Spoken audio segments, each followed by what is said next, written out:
manifesto will be very clear. But you should now be having your policies. Yeah, we have it already. It is certain. So tell me. But we want to keep it because it's, yes. You said? We want to keep it for now. Oh, okay. Yes, so that when the day of manifesto. To running meet. Okay, you want to keep it, so you still be anticipating, don't worry. What skill do you have? I have leadership skills. That's all you have? No. Oh, okay. I also have technological skills. In which type of technological skills? I'm a website designer. I'm a blogger. Yes, and God willing, when we are voted as that's good. You give it to all, for the sake of time. How many appointees will you work with when you are voted into power? How many appointees? Yes. Okay. How many? A number? Or you want to keep that one too? No, please. But I don't. You've not even thought of it. Okay, so the appointees. Yeah, I've not really counted the numbers yet. Good, that's good. Yes, so, please. Mr. Gregory, please.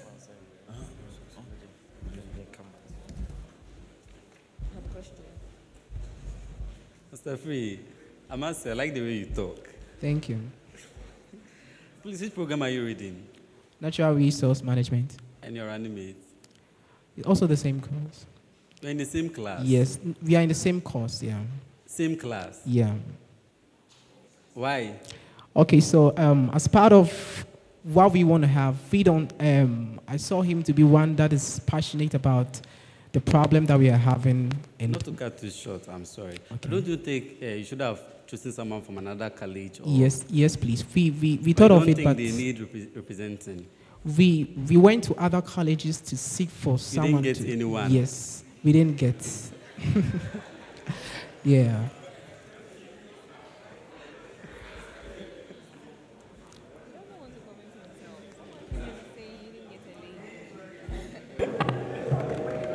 So can I say? Okay, so I want to ask you about the convention of Kunti and Kat to mix horse. Yeah. Do you think it was a right decision? Yes, please, I think so. Okay, and has this achieved its purpose? I think that it has not fully achieved its purpose, but then it's a process, so yeah. So do you think the school management should stick to this policy? Yeah, I think that Conti should have both males and females, just like all the other horses, yeah. But it's not achieving its purpose, so why should we still keep them? That's why I said it's a process. So it wouldn't happen like all of a sudden, it's going to happen gradually. So with time, it will achieve its purpose, and we all see it. Do you think it was actually helping the school, the male horse? Yeah, I think so. So why should there be male horse if they were serving a purpose? Sorry, I didn't get your first question. You said? Please, can you hear me? Do you think the male horse were serving a purpose on campus? No, I think the male horse are rather good. Do you know that it was because of the advocacy of Kunti and Katanga? That's why we have the KNUST clinic, the student clinic. Do you know? This is my first time of knowing, please. And you're saying they were not serving any purpose. Okay. Sorry, I'm coming. How many campuses do you know of? How many what? KNUST campuses do you know of? Please, I know of Obuasi campus. Okay. Yeah, and I know of Kumasi campus, which is here. Okay. Yeah. So do you know there's a campus at Konfanoche for health students? Not really. Okay. Thank you. Thank you. All right, Mr. Gregory. So please, how has your educational background prepared you for this particular leadership role? Thank you very much. I think that has really prepared me because I think education is not about just acting like a robot where you just chew and pull, but then it's all about creating a mindset to help you see things in a systematic way to create a solution to problems and all this stuff. So it has really sharpened my mindset to identify problems and attack the problems in a systematic of it. Okay. Hello, Gregory. Hi. can you outline how two of your key policies are in line with the vision of KNUST? Are you familiar with the vision of KNUST? Yes, please. Okay, I'm asking this question because, I mean, as the SRC body, we are under a higher authority, which is the university, and whatever goals or vision you intend to achieve should be under the umbrella vision of the university. So how are two of your key policies in sync with the vision of KNUST? Thank you very much. Please, I believe that the KNUST policy talks about the fact that it will be a leading university in Ghana in terms of science and technology, and also one of the best 10 universities in Africa. And I strongly believe that what makes a university a best university is the ability of it being valuable. Let me say that. I'm sorry, can you just mention the two key policies and link it to the vision? Two key policies? Yes, two of your key policies and link okay, so one of them is that we want to add value to the students. Yeah, we want to add value to the students, not just what you learn in school and all the stuff. So we just want to add value to the student, their mindset. And I believe how. Yeah. So that is what I've been saying all this while, that students should anticipate for the day that will be reading the manifesto and they will know why. Okay, so you don't have anything under it for now. I mean, to the best of our knowledge, there's nothing there. So the next one. Okay, and the next one too.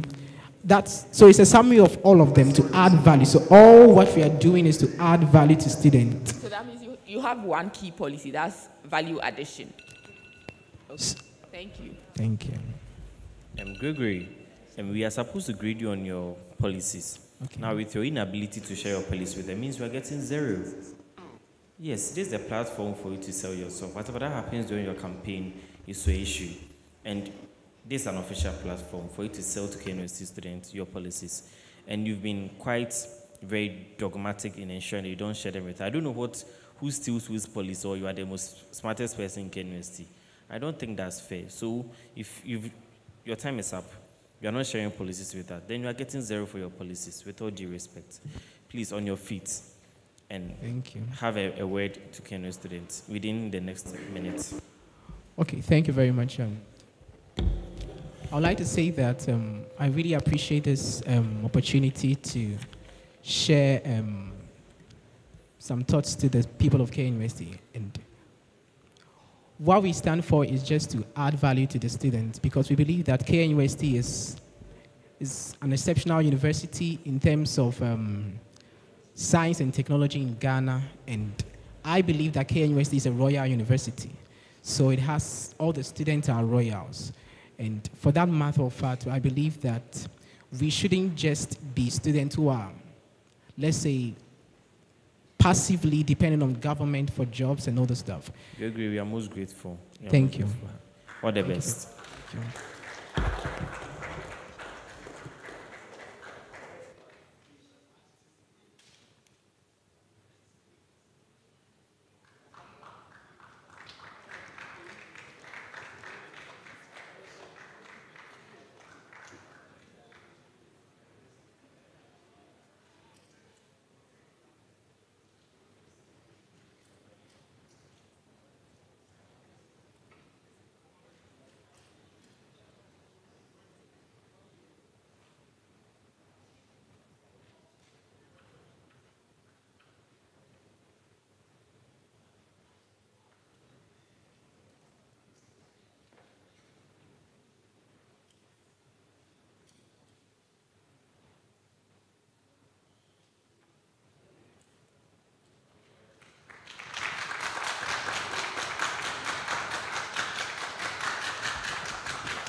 Good day, sir.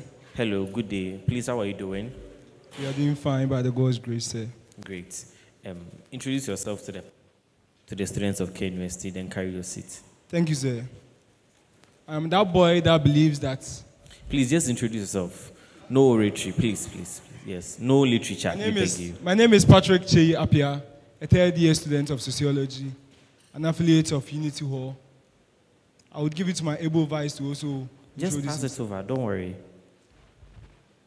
My name is Ebenezer Dompre. I'm the immediate past telecom president and also the president for the faculty immediate past arts in telecom engineering? Yes, please. Oh, okay. And the immediate past faculty of electrical and computer engineering president. Okay, thank you very much. I am the running mate for Papa Che. Please, you may sit. Okay, so Papa Che or Patrick Che. Are you also called Papa Che? Yes, sir. Patrick Che up here. So I know Papa Che. I thought you were called Papa Che. Okay, Patrick. So if tomorrow you are the SRC president, the next day you're no more the SRC president, what would you want to be remembered for? I would want to be remembered for equipping the SRC to solve problems of students simultaneously and at a faster rate. At a faster rate? Yes, sir. Okay, so what will be your utmost priority? That will be off-campus development. Please elaborate a little on that. Here in KNUST, we have more of our people residing off campus. Okay. And then the SRC is there to insulate students from problems. I think there are more problems off campus than there are on campus. So as a lead voice for the students, I would want to... Please outline one of the problems. It sounds a bit too hypothetical. Insecurities off campus. Security, how do you solve it? We would want to extend the mini police kiosk or mini security kiosk services off campus. Mini security service, okay. Kindly pass on to your running mate. Thank you, sir. And please, your name again? Ebenezer Dompre. Ebenezer, do you think there's a gap between KMRC students and the SRC? Communication gap in terms of accessibility. Please. You think so? Yes, please. How would you solve it? Per our policy document, I would like Don't worry, how would you solve it? Okay, so we are going to meet with the executive body, that's the executives of the various colleges and also the course representative. You meet with everybody? Periodically, so that they can talk to us and give us their opinions on what's happening with the student body and updates about the SRC, our innovations and whatever that we are coming up with almost every week. Do you think there's apathy towards SRC programs? Apathy in terms of attendance, students hardly show interest, except the already made flagship programs? Yes, a program like the entertainment program need not be so. At least night, people will come. Those ones are exceptions. You think so? How yes, will you solve that problem? What we want to do is we want to fix the communication gap. That's most of the times the SRC just publicize everything on their various platforms. So what our administration seeks to achieve is that we are going to go down to the course reps, the executives, so that they can communicate directly to their constituencies. I'm fine. And Patrick, back to you. How do you solve issues of accommodation in terms of prices in KNUST? Of course, thank you, the sir. Structure is always the cause of the problem, then my solution. Thank you, sir. I think most accommodation prices use the price of accommodations on campus. That is, the prices of guest hostels and the SRC and our halls have become the benchmark on which the people that own hostels outside use. I think first we would have to engage the stakeholders that are in charge of the pricing on campus and then strike a very good deal with them in the pricing. And I think that would go a longer way in influencing the prices of campus. Okay. Master Apiachi Patrick, please, yes, I have your CV here. And on your CV, you said you have the scale of foundational credential values. Please, what is that? And how will these foundational credential values enable or aid you in taking up this particular new role? It's a criteria on the skills, under the skills part of the CV. So I think over there are a couple of credentials that are outlined there. So what does it entail? I want to know, is your CV, you prepared it yourself, or you've forgotten your credential values?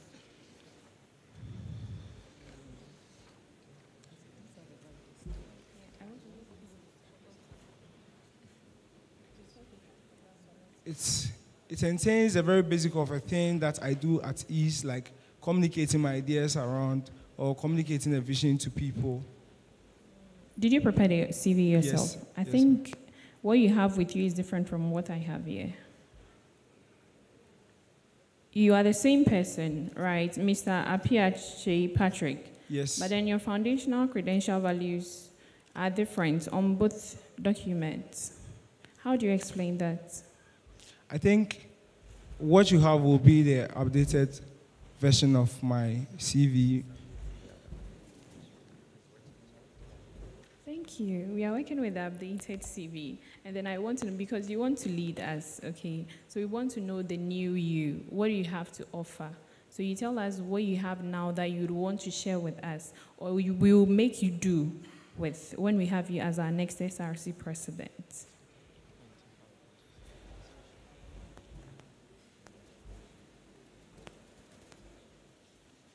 All right, so on the CV you have, I have there that I'm proficient in communicating my ideas around, and I think as an SRC president, you are the liaison between the people and management, so you go gather ideas from the people. I don't mean to catch you in, but I think it's still different.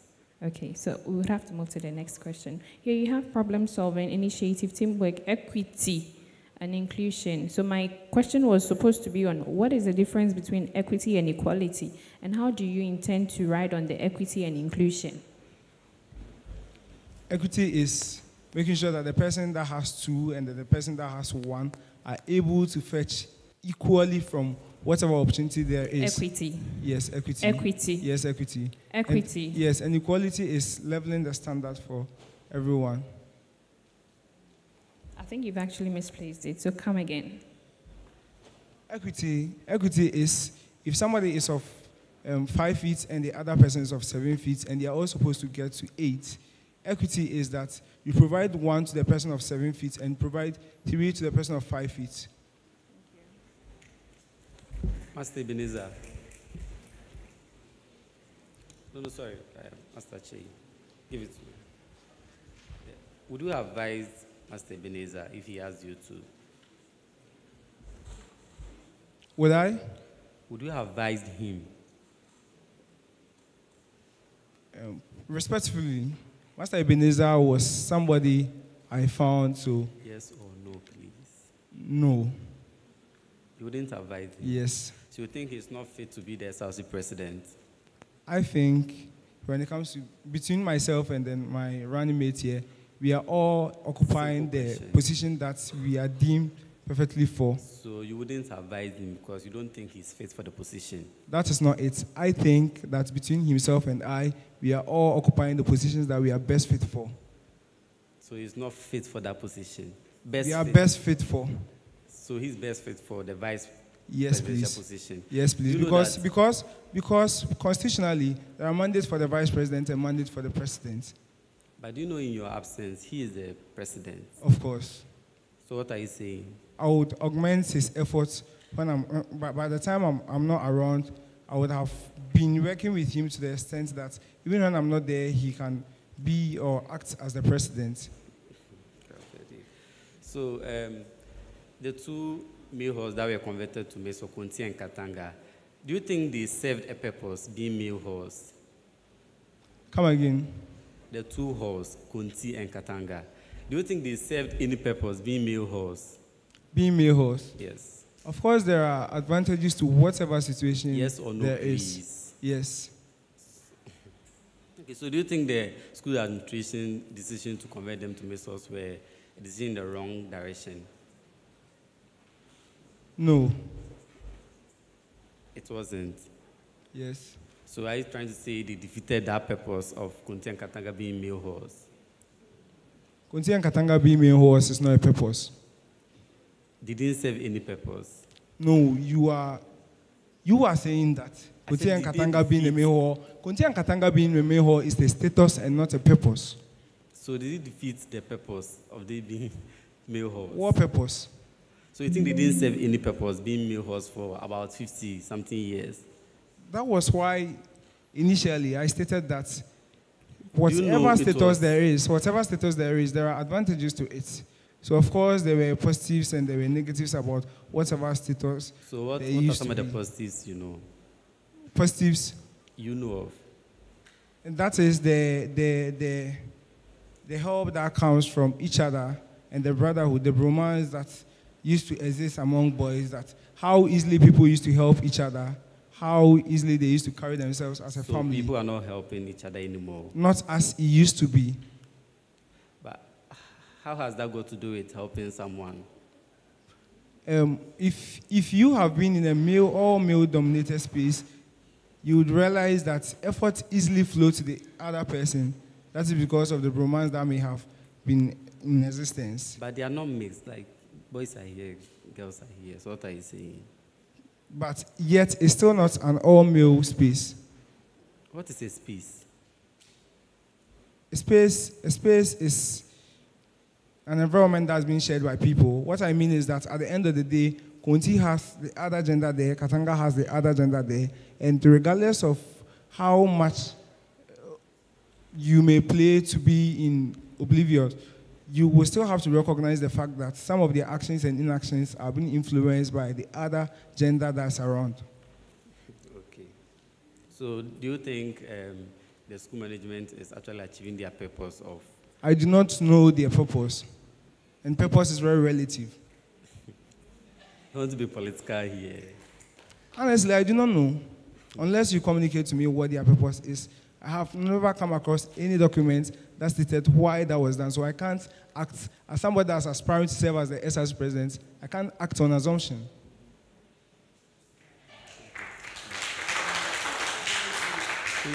What's your flagship policy? Your flagship policy? What is mid-semester break. Come again. The mid-semester break. Reinstitution of the mid-semester break. So that's your flagship policy? Yes. That is because it's in line with academic excellence. And I think our very mandate or our core mandate of being here is academics, is to excel academically. So the school giving us, say, a week break will enhance my academics. Is that what you are saying? The reality of the situation is, whether we like it or not, as we progress, as we go through our normal routine, the stress, the academic load on us as people, as students, keeps getting heavier. It is good for us to take a break after the mid-semester, relax, resort to any form of rejuvenation, and then come back stronger. And most important, what happens is that you come to school all resourceful, you come to school all energetic. But by the time the mid-semester is over, you may be drained of your energies. But your main purpose, we shouldn't forget, our main purpose here is to get the best out of us academically. So what's the essence of writing an exams or going to fetch your academic progress in you with a tired mind?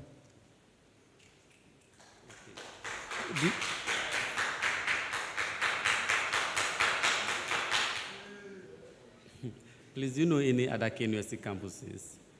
KNUST campuses? Satellite campuses? Yes. Thank you. I know of Obuasi, the Obuasi KNUST. Just that. And then the Konfanochi. Have you been to Obuasi? Yes, please. What about Konfanochi? Yes, please. Are there any issues there? Yes. I think Konfanochi specifically is trying to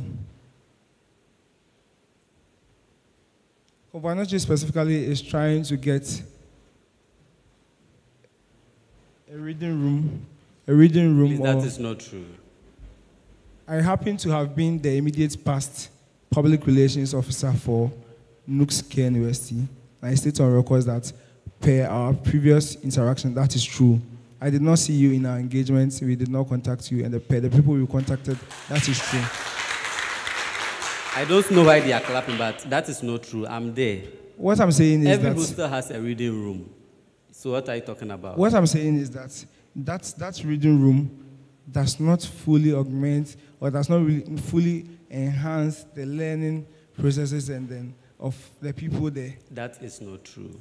That is the data we have. That's what we've been told. So if that is not true, and I bet that regardless of what the reality is, you go to places, you still have people that do not side with what is being established. So if you are there and you do not side, I cannot say otherwise. So,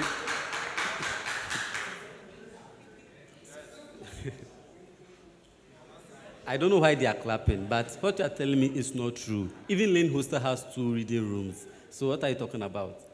It still boils back to the fact that regardless of your stance, regardless of my stance, when the point is Patrick, established... it's fine. Thank you, sir. Mr. Patrick. Sir. So earlier you spoke about the fact that you wouldn't there's no way that you be a vice to your vice president, and the only time that you might consider that is if he had understudied you for some time. So why would you present to us a candidate you don't think is deemed of being president? That is not the registration, sir. The registration is that if I serve as SRC vice president, I'll feel awfully. You feel awfully? Yes, and my very reason for wanting to be here is to serve. So why would I take a position that I know that I'm not best fit in? Okay, so you think because you are best fit for the president, yes. not because he's not because, best. Yes. Okay, it's not because. All right. So, do you know SRC's student governance? What do you know? What are the 4 P's of governance? The 4 P's of governance. 4 P's of governance. Okay. If you don't know, just say you don't know. We'll move on. The executive council. No, the 4 P's. P for power. P. The 4 P's for governance. Of governance. Of governance. Yeah. I do not know, sir. All right. Can you give me a smart analysis of your flagship policy? The mid-semester break is specifically supposed to make sure that we have a flexible academic calendar just so that students can bring the best out of them. Measurably, we would look at the improvement that has happened after its implementation. Right. And then, attainable-wise, you think it's possible? Yes. And do you think it's a relevant thing? Yes, please. And you think it's time, but when do you want to achieve it? Like, when should the good people of KNUST expect that by this time, when we vote Papa Che into office, by this time, he would have reinstated the mid-semester? In reference to the very communique the SRC released, that the SRC, there is going to be Students' Week celebrations. We would want to have the mid-semester break join with the mid-semester, the Students' Week celebration, so that right after mid-sem, there is a week break off for students to go and relax. You don't understand my question. I'm saying that... Right after mid-sem, sir. Hold on. I'm saying that, you see, how can the good people of KNUST measure how efficient you have been as a president? That is comparison between what you said you do and you being able to do what you say you do. That's the only way we can be able to tell that you were a successful president. So now I'm saying that when should we expect that by this day or maybe by the 4th week in maybe when you resume, you are going to reinstate? That's the meaning of time bound. Like, when do you expect that? When should we expect that? By the 7th week. By the 7th week of your administration. Of the first semester. Okay. The first semester. Sure. Okay, I want to ask you 2 questions. Yes, sir. First, I think I asked you what is mention 2 independent candidates running for the current elections in Ghana. 2 independent candidates.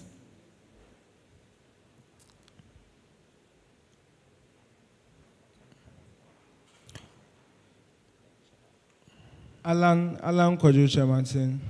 Okay. And Nana Kwame Bediako. And who is the current ECOWAS chairperson?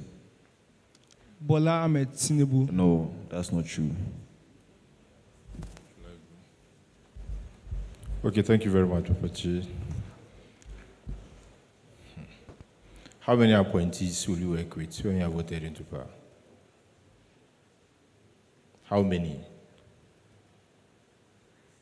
Okay, you have no idea. Pass the microphone to your running mate. You are the immediate past president of telecommunication. So what did you achieve in your tenure of office? Thank you very much for the question. Just tell me something that you've achieved. Simple. Yes. During my tenure in office, I introduced the Udra bot.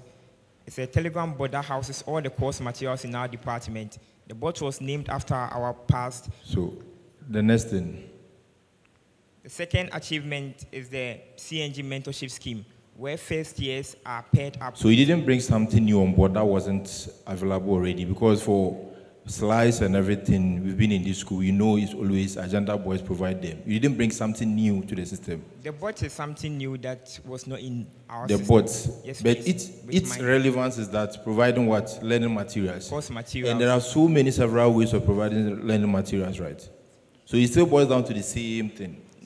With ease and also with the accessibility, because our But materials. at the end of the all- day, it's the same thing that it provides, right? No, The learning yeah. materials. There are other features of the board that I couldn't mention because it didn't allow me. So go to the next thing too. It said mentorship scheme or what? Yeah, And CNG then mentorship scheme. Where first, any other something like pardon? any other achievement? Okay, so we partnered with Anglo Gold mining sector, that's Anglo Gold Ashanti, so that we will know how telecommunication also strives in the mining sector. Okay, that's fine. So to Papachi, so how will you manage conflict in your administration? In my administration, the chief of staff would be in charge of handling the day-to-day activities of the various appointees, and if there is conflict, the chief of staff is going to work hand in hand with my office in making sure that committees are set up. And then Yes, for my knowledge that I know, the chief of staff is mostly with the appointees, right? Yes. So within other, the general secretary, the SRA, WUCOM, and other staffs, how are we going to manage them? We would deal If with there that. is conflict? We would deal with that through the executive committee. That is, we would myself, the financial secretary, the general secretary, the vice president would set a team and a committee and talk about that. I know you talk, when there's conflict, you talk. So what technique are you going to use to What we are going to resolve use is that conflict? the SRC has supervisors, or the SRC is a watchman that has a watchman. That's the Directorate of Student Affairs. So if there is conflict, especially amongst the people or the persons that occupy the executive committee, the best thing is to resort to the Directorate of Student Affairs. That's fine. So if you are not part of this race, out of the other candidates, who will you support? Nobody. You wouldn't support nobody. Why? For 63 years, we've been electing SRC president, and some of them have done their very best, but the truth is that So can I make a conclusion that apart from you, the other 8, no they one have is not fit? they have not committed enough to solving students' So problems. in the case after the election, you are not our next SRC president. Does it mean the SRC will suffer? Pay your... There has been instances where people, like you said, you won't support any of them because they've not been committed. So it means that if you are not being elected the next president, it means that the SRC will suffer. students will suffer. Students will suffer. Yes. Okay. So how do you measure, on the scale of 1 to 10, rate the current SRC administration? The SRC administration. On a scale of 1 to 10. The SRC administration. On a scale of 1 to rate 10, 8, 4, 3, 2, then we go. I'll give 6. 6, on what basis? On the basis that, first, I will talk about how much of a progress the SRC administration has made. The SRC administration has advocated for us to have our students week back. So the other 4 that you took, what was the problem you took that 4 of? The SRC has made, the current SRC has made some constitutional breaches. An example is the day or the stipulated time they were supposed to have read their budget and when they read it. That was a problem. And the Constitution is the backbone of every administration. So last thing, I've seen SRC farm, right? Part of your policy, have the SRC farm. Farm as in FARM, yes, right? Yes, please. So kindly tell me how you seek to achieve it and the time bound that you seek to achieve it. All right, so the SRC farm is supposed to first supplement the efforts of the food bank system and again stabilize vegetables, or let me say foodstuff prices on campus. So we are going to use or give the agric students hands-on experience when we have a farm that's being funded by the SRC and is using the most modern and most effective technologies. So what is going to happen in conclusion, the SRC will go into farming. The SRC will go into modernize the more effective farming. Okay, that's good. Thank you very much. Thank you so much, sir. You mentioned farm. I don't know. I'm going through your policies, and I was wondering, did you consider sustainability Of the farm? No, of your like in procuring your policies. Do you consider sustainability? Yes, please. So you consider the economics? Yes, please. Okay.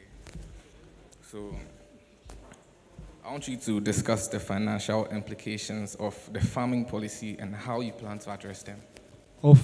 The farming policy. You want to create a farm. You know KNUST already has a farm. Yes. So Yes. Exactly. So I want you to discuss the implications. KNSU already implications. has a farm, but Exactly. The goal is to make sure that foodstuffs on campus are being reduced. And that's why the SRC is supposed to have its own so that it can regulate the prices. So we're going to have two farms. We are one going to for have SRC, one for KNUST. I think what is going to happen is that the SRC is going to have its farm. Okay. The SRC is going to. I think that the farmers around is not just. I think there are some persons that may even have. I don't have data on that, so I cannot say two. And later you find out that they are not two, and it will be that I came to the public screening and I lied. So the SRC is going to have its farm. That I can say, but I can't tell if they are going to be two or more or less. So, what's the time bound for this farming issue? Already. Within how many months do you seek to achieve this? I think farm produce have their seasons. Because I'm asking that because you have less than 1 year in your administration. Yes. So the farming issue. Yes. That's why I'm not. Yes. So within the first 5 months, we can do that. So what are you specifically will you plant? We are going to plant the commonly or the highly demanded farm produce like tomato, pepper, onion. How many? Do you know the period that they take? If you plant tomato, I'm not a farmer, but do you know the period that they take to be ready? Whatsoever period it takes, the truth is that one day students of KNUST are going to benefit from it. Thank you very much. Patrick, you have a minute. You have a question? Okay, yes. Hello, Patrick. Hello, Ma. Yes, nice to meet you. Nice meeting you. I mean, I really like your confidence. Initially, I actually thought it was confidence, but I stand to be corrected. You seem to be high up on your horse. As, I don't know, like, it seems as though you are like the only person fit for the job and everybody else is like beneath you. I mean, that's what you think, right? But do you think that's, yeah, like it's a comment I'm passing, but I'm just trying to let you know that, I mean, granted, if you are voted or elected into power, you are going to work with other people, and having like a condescending kind of attitude might not work well if you are going to work with other people. Ma, I would say my attitude and my knowledge and my act are very situational. I'm here to prove to students of KNUST that I'm the best person to fuse efforts with them.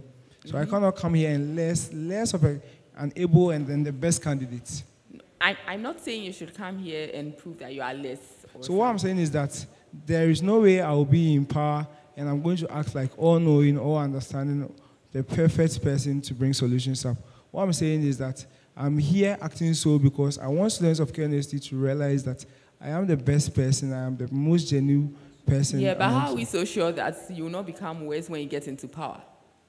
Because people get power drunk and then we see their true colors. We've seen it so many times. Okay, it's rhetorical. So. Hello. Hello, Ma. Mr. President, so yeah, you are in here for the betterment of the student body. It's our interest, that's why you are in here, right? Generally. But then you have a student here, right next to me on the panel. And then he was telling you about a concern, but then you told him that you did not engage him. So how do we trust you that you're actually fully you are in to protect our interests as in the student body? Because it looks like you're actually basing on speculations instead of verifying any information that is being given to you. Thank you, Ma. I went to Komfo-Anokye. We had engagements with the Komfo-Anokye JCRC executives. And if I cannot stand on the words or the data that's being fetched from the JCRC executives of Komfo-Anokye, then I cannot stand on the words of anybody from Komfo-Anokye. So you are telling us the GCRC provided you with that information? I am highlighting the importance of It's a simple leadership question, or yes students' or no? fronts. Yes or no? They gave you that information? The GCRC? The GCRC, yes. Yes. They gave you that information? Yes.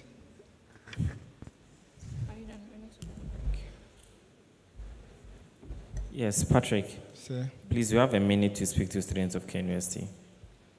Thank you, sir. Hello, KNUST. My name is Papachi. My question to everyone of us here is simple. The SRC takes, or students of KNUST pay 157 cedis to the SRC.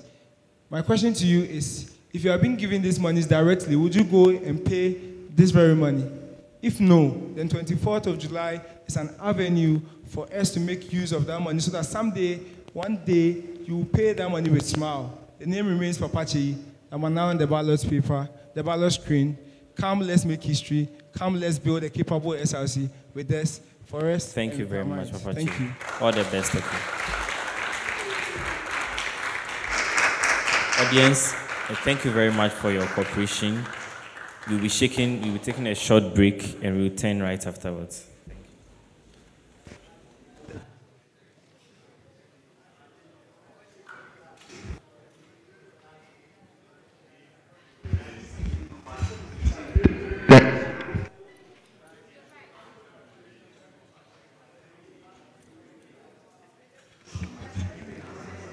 Hello.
Hello, hello.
Hello, good afternoon. Please introduce yourself to the panel, then carry your seat. Hello. Good afternoon, honorable members of panel. Good afternoon to everyone here. My name is Kekeli Welina, a business administration student majoring in human resource management, the immediate past general secretary for Independence Hall, the award recipients for Best JCLC Member of the Year by the Vice Chancellor. I think it's fine. Thank you. Please carry your seat.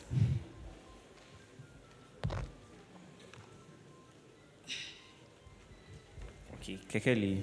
Yes, please. In the SRC constitution, how would you say the position of the SRC General Secretary is distinct from that of the PRO? Thank you very much for the question. I believe that constitutionally, the position of the General Secretary is distinct from the PRO. Let's take it from the way they come into office.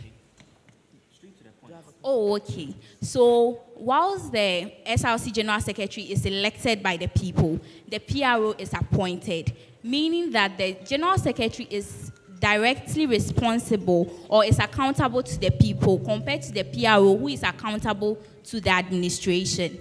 The PRO also serves as a form of helping the SRC General Secretary. So the PRO enhances the work of the General Secretary. Thank you.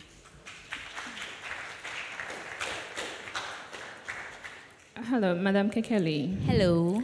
So please, how do you plan to keep students informed about SRC activities and decisions? Thank you very much for the question again.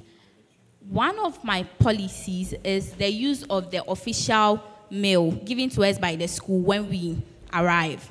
I've realized that the mail is used for just logins into our AIM app, which shouldn't be so. So we are going to use the official student mail to send information. In doing so, when the students see this, the information is official and accurate, rather than just going on social media and seeing everything they believe. Yes, please. So the use of the student's mail. Ms. Kekeli, how goes the day? Please, it's 11:28. So what correct? Pardon? I think I have a problem with my watch. I'm sorry. Okay, thank you. Do you think the office of the General Secretary is unattractive to men? I mean, guys on campus. Oh, okay. Thank you very much for the question once again. I don't believe so. I made mention that I'm the immediate past General Secretary for Independence. So during my journey or my race to the position, I had a contender who was a male. And trust me, he was very good. He had great policies, and he was as good as I am, but the people decided to choose Kekeli. So the office is not attractive to male. The office is about who can do the job, who has the experience, and who is diligent. Thank you. Okay, my last question. What's the difference between a Secretary General and a General Secretary? Thank you very much for the question. The General Secretary is responsible for administrative duties. So when we come to a place like the school, the General Secretary is responsible for communication, keeping of minutes. But when we go to other organizations, the Secretary General is in charge of representing the company publicly, and also is one of the highest ranks in the organization. Thank you very much. Hello, Kekeli. Hello. Yes, so one of KNUST's core values is diversity and equal opportunity for all. Granted you are elected as SRC General Secretary, how does your office, or how will your office intend to achieve this? Please. Diversity and equal opportunity for all. Okay. Yeah. Thank you very much for the question. So diversity and equal opportunity. Yes, we are going, when I'm elected into office, we are going to present the same opportunities to every student, but it's going to be different because students on campus have different needs. Please, yes, please. So we are going to get our target group, know what they need, and then we present them equal opportunities, but in different forms. Thank you. Okay, you stated that students on campus have different needs. Can you elaborate? What type of needs? What makes it different? Because they are all students, if you ask me. Okay, so thank you very much. Yes, we are all students, but we have different needs because we are different people and we are from different backgrounds. I believe that that's what makes the university what it is, because we are all different. A lot of students have different problems. I might have financial problems. Someone might be lacking in academics. Someone might have issue with accommodation. Yes, please. So, thank you. Mrs. Kikeli, what's your flagship policy? Pardon? Your flagship policy. Thank you very much for the question. My flagship policy happens to be the SRC in Commode. In Commode? Yes, please. Oh, okay. Yes. So the SRC in Commode targets every student on campus, some staff, and everyone responsible for organizing it. So this is going to be a general meeting. I would like to state that it is mandated in the Constitution for us to have general meetings, but for some time now, I don't know, due to some reasons or no, we haven't had them. And this is leading to growing apathy in the students against the SRC. So I believe the SRC in Commode. Okay, so basically, you're trying to bring back something that already existed, right? We are going to do it in a different way. It's basically like the same idea, right? Yes, please. All right. My second question is: recently there was some uprising in a country in the world, and the president decided to sack, or no, not sack, but then to drastically reduce his cabinet ministers. And which country was that, and which president was that? Thank you very much. Yeah. Uprising. Okay. The country is Kenya. Okay. And the president is William Ruto. Okay. That's not the right pronounce, but yeah. All right. Thank you. Thank you. Okay. So I want you to conduct a SWOT analysis of your leadership capabilities. Thank you very much for the question. SWOT analysis. So for us, we have my strength. I believe I'm good in public speaking and I'm good in convincing people. My weaknesses, I'm a perfectionist. I pay attention, close attention to the tiniest of the details involved in the job. And I think it leads to, it sometimes delays the work, yes. And when it comes to my opportunities, due to my ability to speak in public, I come across different people and it enables me to interact and exchange ideas. My threats will be... Okay, Kekeli, kindly mention 3 members of the University Council and their role. Thank you very much for the question. 3 members of the University Council. I'd like to begin from our very own SRC President, Ms. Yvonne Osei-Adubia. I would also like to mention Master... You add their roles, the role that they play. Okay, so Ms. Osei-Adubia is the SRC President. So she represents the student populace on the council. We have Master FK Edusei. He is the GRASAC President. He represents the postgraduate students on the council. And then we have retired. It's okay, that's what you know. The last question. Yes, please. Who is Dr. Kisel Atuba Forsen in the Parliament of Ghana? Dr. Kisel Atuba Forsen. You don't know, that's it. Thank you. Lastly, Kekeli, so when you're out of office, what would you want to be remembered for? Thank you very much. I would love to be remembered for creating a sense of belongingness for the students, since I believe... Hi. Hello. Ms. Kekeli, I'm back again. So please, can you mention any 3 research centers located in Kumasi? Research centers? Yes, research institutes located in Kumasi. I think we have one here on campus. So if you can start with that, I've given you a clue. Okay, so the ones I know of, we have the Council for Industrial and Scientific Research. We have the Hammond Brew Energy Center. We have the Bureau of Integrated Rural Development. Yes, please. That was very impressive. Ms. Kekeli, that was very impressive. Thank you. My last question. What are some of the skills fair that have been organized this year? Pardon? Skill fair. Yeah.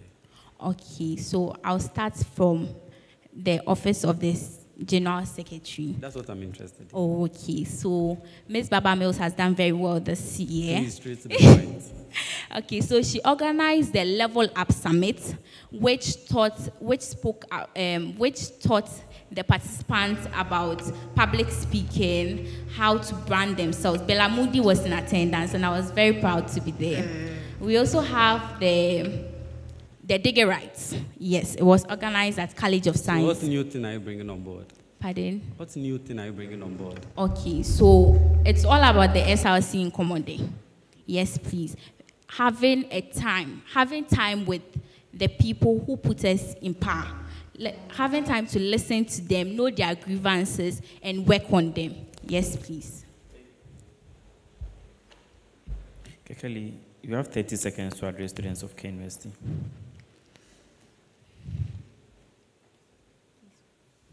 The camera. Good afternoon, everyone. My name remains Kekeli Willingham, aspiring to be KNUST's next SLC General Secretary. On the 24th of July, I am #1 on the ballot screen. Please remember Kekeli. A vote for Kekeli is a vote for advocacy. Thank you very much and have a lovely day. Thank you, Kekeli.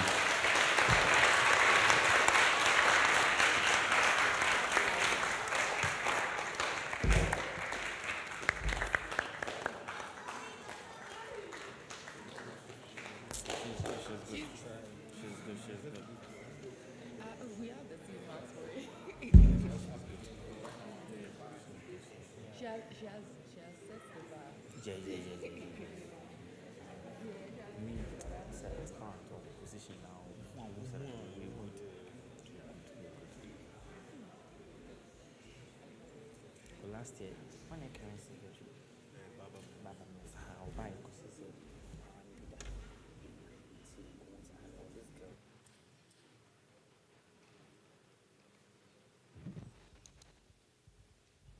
Good day, everyone. Hello, good day, Samuela. How are you? I'm doing well, and you?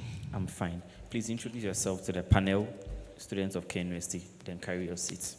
Okay, thank you very much, Mr. Chair. My name is Samuela Opukwajiman. I'm a third-year business administration student and a former student of Wesley Girls High School. I'm also a member of the Pentecost Students and Associates. I'm a humble young girl vying for the position of SRC General Secretary. Thank you very much, Samuela. You may sit.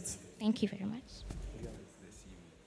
I think you have a copy. Samuela, if today you are out of office, or let's say when you're out of office, what would you want to be remembered for? I would want to be remembered for my innovative policy that I'll bring out. Oh, fine. So in the SRC extension, in the SRC constitution, there appears to be some form of confusion between the rules of the General Secretary and that of the PRO in practice. What do you think is that extension? Pardon me? That extension between the role of the General Secretary and that of the Public Relations Officer, PRO, because they all deal with information, right? Communication, right? So which means it may intertwine at a point in time. So I want you to the extent between their roles. The SRC Constitution explicitly states the roles of the PRO and states the roles of the General Secretary. In Article 30 of the SRC Constitution, we can find the roles of the PRO. The PRO is the chairperson of the Public Relations Office, and the PRO mostly disseminates information through advertisements and mostly by publicizing information from the SRC. And with the SRC General Secretary, as stipulated in Article 24 of the SRC Constitution, one of the rules is he or she is the chairperson of the editorial board and the Clubs and Societies Commission. The SRC General Secretary is to record accurate minutes of meetings of the SRC. Okay, Madam Samuela, What's the size of the KNUST SRC Parliamentary Council? The size?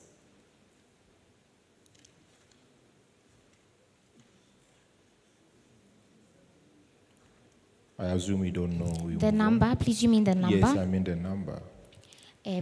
40 members. 40 members, that's good. In the Parliament of Ghana, who is Honorable Alexander Afenyo-Markins? I know he's a member of Parliament, but he has another, so he's... Please, he's the majority leader of Parliament. Okay, and who is Dr. Kesela Tuba Forsen?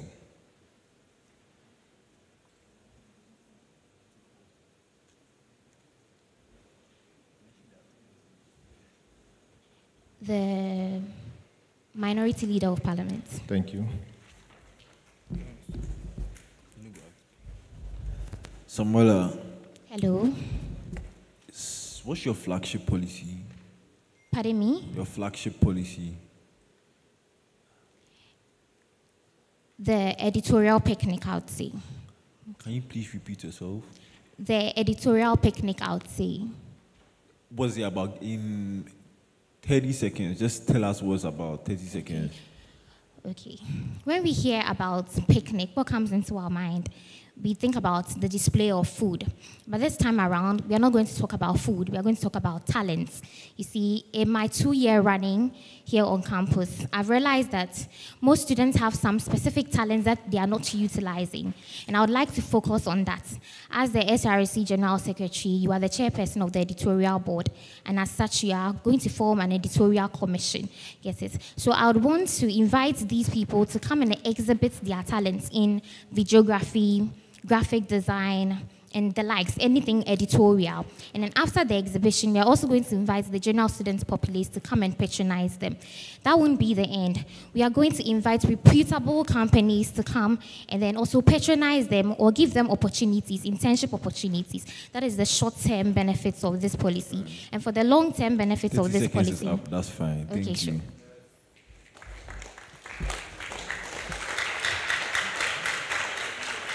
Hello, Samuela.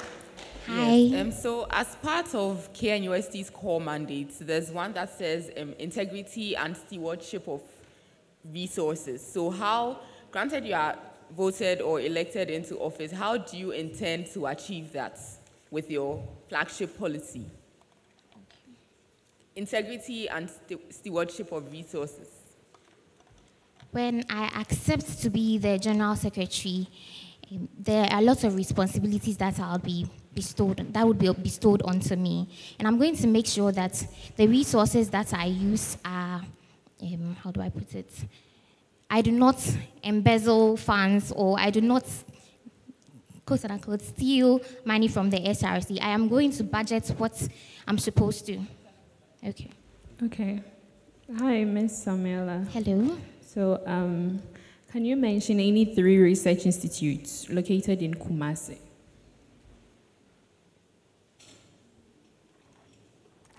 KNUST Business Research Center.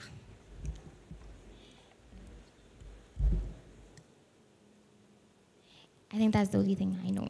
All right, thank you. So the next question is, in this era of digitization, how will you make the Office of the General Secretary more efficient? Thank you very much. Have in mind COVID-19. Pardon me? I said have in mind COVID-19. There can be a mishap where you'd have to make use of the media, digitization. So how are you going to employ that in your administration if you are granted the power to be our next SRC General Secretary? Please, is it clear? I should think if so. If it's not clear, no, you don't can have repeat. to think so. You need to get it clear. Yes, please. So that you can give me the response that we want, and then the students too will entrust in you the vote that you need. Yes, please. Is it clear? Yes, please. So you Okay. In this era of digitization, how will you make the Office of the General Secretary more efficient? Thank you very much for the question. So I said consider in a situation where there is that mishap of COVID-19, where we don't have to come to campus, you don't have to meet vis-a-vis, but then you have to deal with students, your executives, over the media. Thankfully, I have another policy called the Information Hub, which I believe is related to the office of the SRC, SRC office, General Secretary office. The Information Hub is going to utilize social media to inform students on campus about certain activities that is going on campus. So that's what I'm going to do, using social media platforms to communicate to students about the things happening on campus, so that students don't have to personally come in person to require information. Ms. Samuela, Hello. do you think the office of the General Secretary is unattractive to men? Not at all. It is attractive to them too, just like women. How many male General Secretaries do you know? Since I came here, I've not seen any male Then General what you're Secretary. saying is contradictory to what I'm telling you. I don't think it is not attractive to them. Everyone is eligible to run for the SRC General Secretary, probably because of personal reasons. That is why they are not running. What are you going to do differently so that more males pick up forms to run for General Secretary? I'm going to sensitize the general students' populace about criticisms against men who want to run for the SRC General Secretary office. My last question, what's the difference between a Secretary General and a General Secretary? Thank you very much for the question. So a Secretary General is the administrative head of an organization or an institution, while the General Secretary is an individual who performs the clerical duties of an office.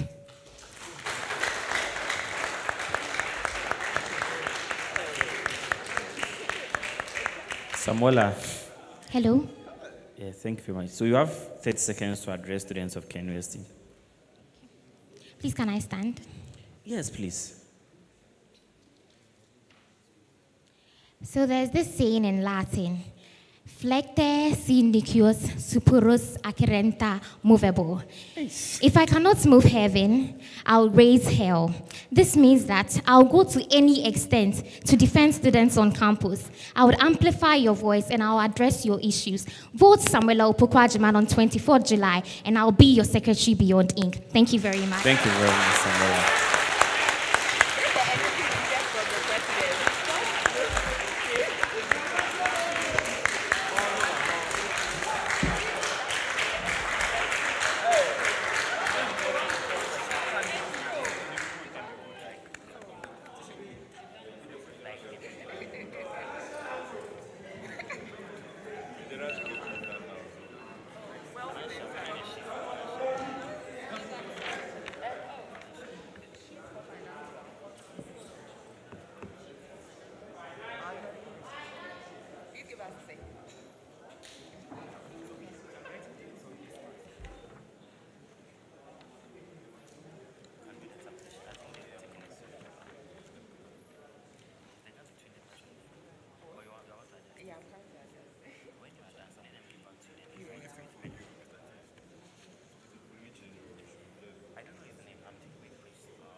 Yes. Please on your feet now. Good afternoon. Okay, sorry for keeping you waiting. Please introduce yourself to the panel and students of K University. Good afternoon, panel members. Good afternoon, colleague students. Please, my name is Knust Src, a student of KNUST, reading Business Administration from the Accounting, Banking and Finance Department. I am a student who is dedicated, confident and committed to promoting the welfare of students. And as said by Nelson Mandela, ask of not what your country needs, but not what your country seeks for you. I think we are okay with Nelson Mandela. Thank you. Please carry your seats. So, Nazel. Then is it Nazel? Yes, how is it please. pronounced? Nazel. Yes, please. Okay. So, how would you ensure there's financial transparency under your administration as a financial secretary? Thank you very much for your question. I'll ensure financial transparency in the sense that I'll make financial information open, clear, and accessible to all student body. Thank you very much. Okay, so distinguish between financial transparency, financial accountability and financial responsibility. Okay. Financial responsibility. Because what you just said is that, if you spend 10 billion of Kenyan students to buy toothpick, you let them know that, I've spent money to buy toothpick, this is a receipt. Is that what we need? So I just need that extension. Okay. Financial responsibility has to do with, after you're the financial secretary, you've used the money for something, you should be able to justify what you use the money for. And then financial transparency has to do with the openness and then the clarity of the financial information provided. Thank you very much. All right.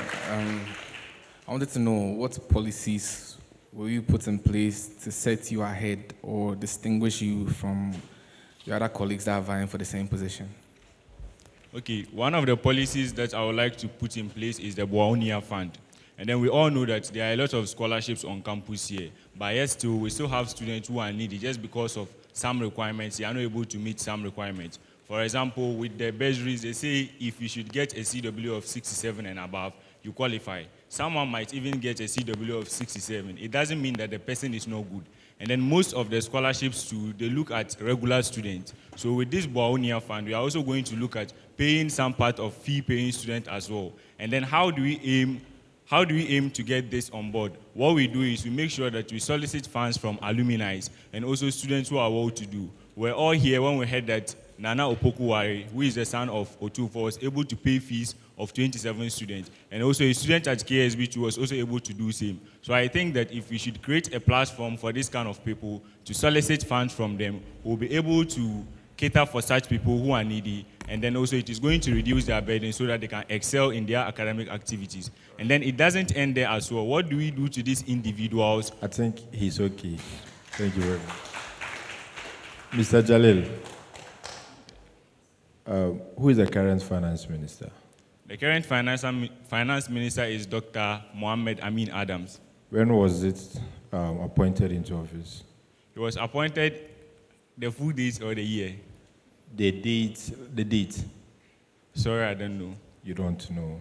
Sure. So how will you assess Ken Ofori-Attah's work as a finance minister? Ken Ofori-Attah's work as a finance minister, I will assess him to be average. Average? Yes, please. On what metric? What was your basis of, measurement?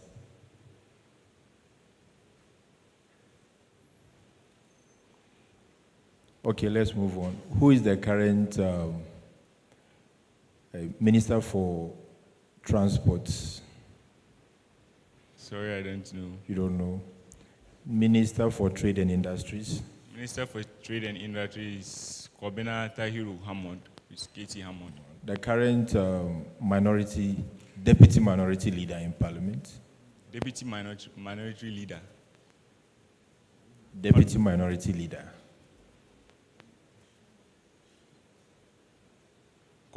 Honorable Kwabena Gavins.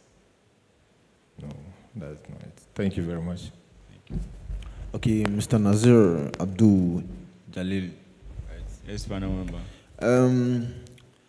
But your first policy. Yes, please. I don't think it kind of makes sense to me because you are saying that the Bwaunia Fund, you are going to solicit for funds from students, not who are well-to-do. So you are going to. How do you even know students who are well-to-do?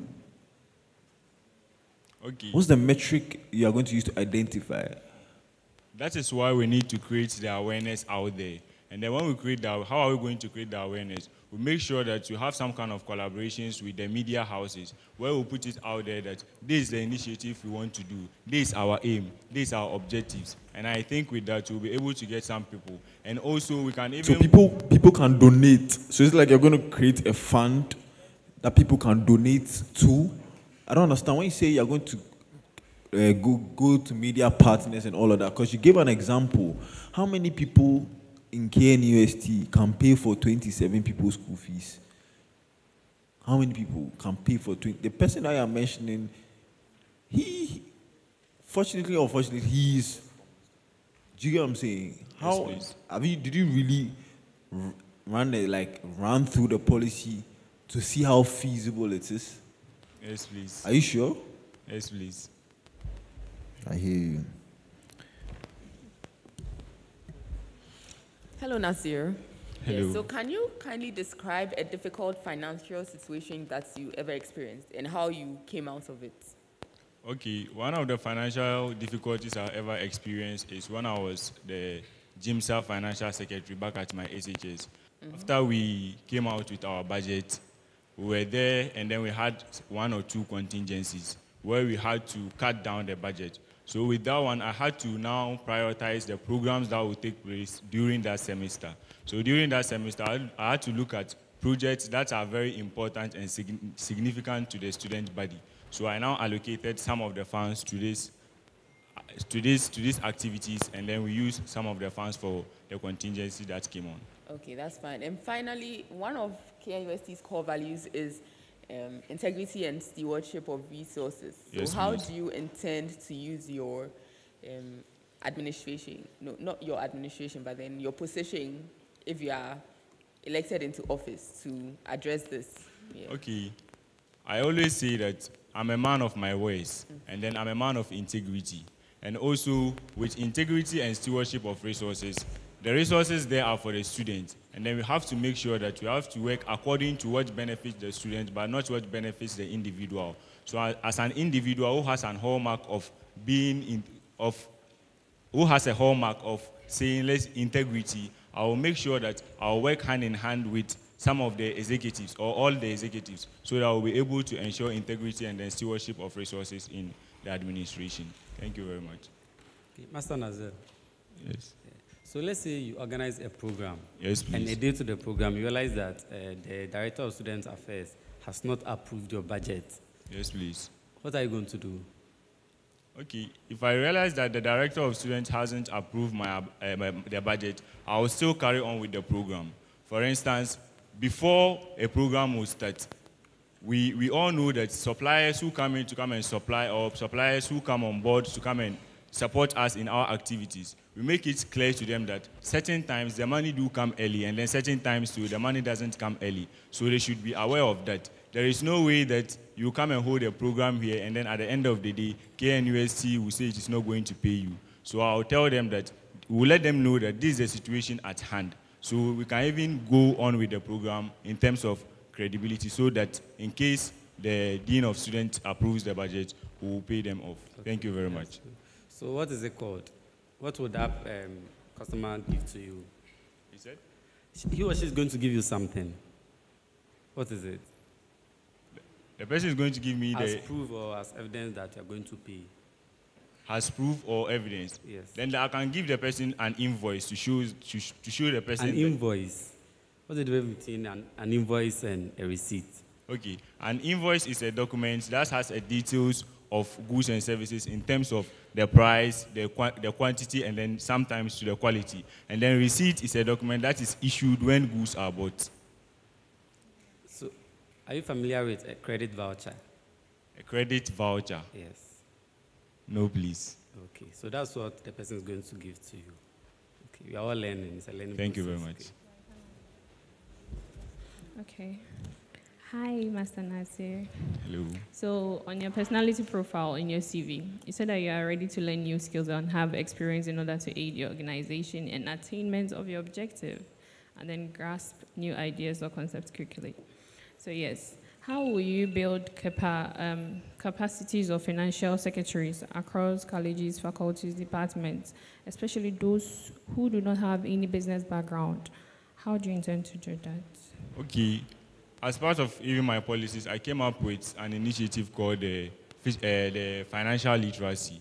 And then I've realized that there are a lot of things on campus here, opportunities on campus here that students aren't aware of. So I think that as SRC Financial Secretary, I'm going to create awareness for this. And then also working with the Career Service Center hand in hand to organize programs of financial literacy that will give or that will throw more light to things in terms of finances to the student body and then across the colleges too as well. Okay, so please, according to the SRC Constitution, Yes, there are five executives who are signatories to the SRC account. Can you name all 5 executives? All 5 portfolios. All 5. The president. All 5. The president. Do you side with me that they are 5? No, please. So all 5, and you don't side with me and you are giving me the president, so it means you side with me.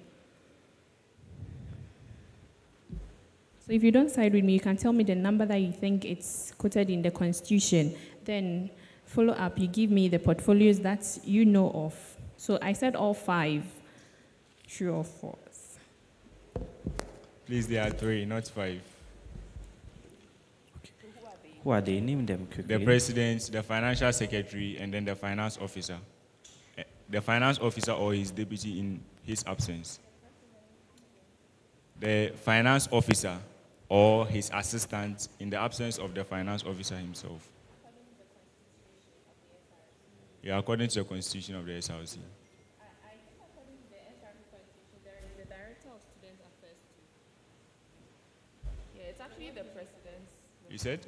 What do you make of that one?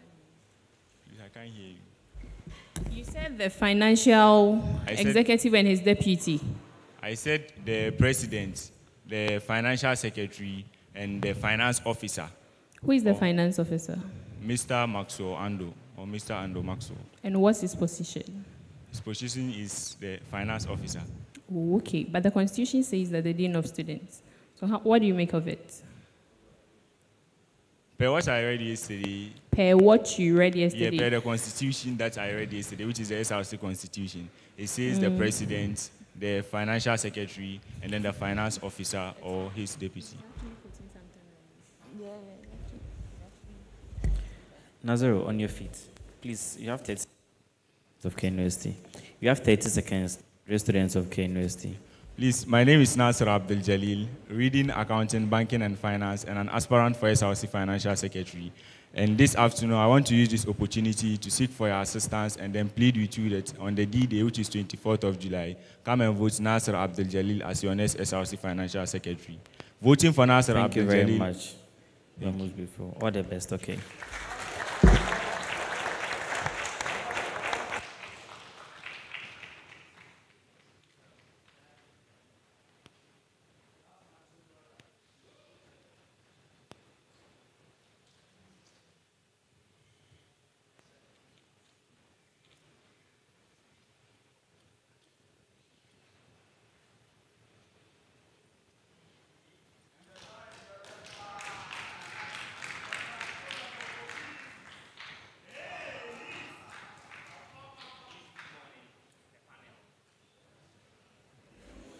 Hello, good afternoon. You can pick the mic.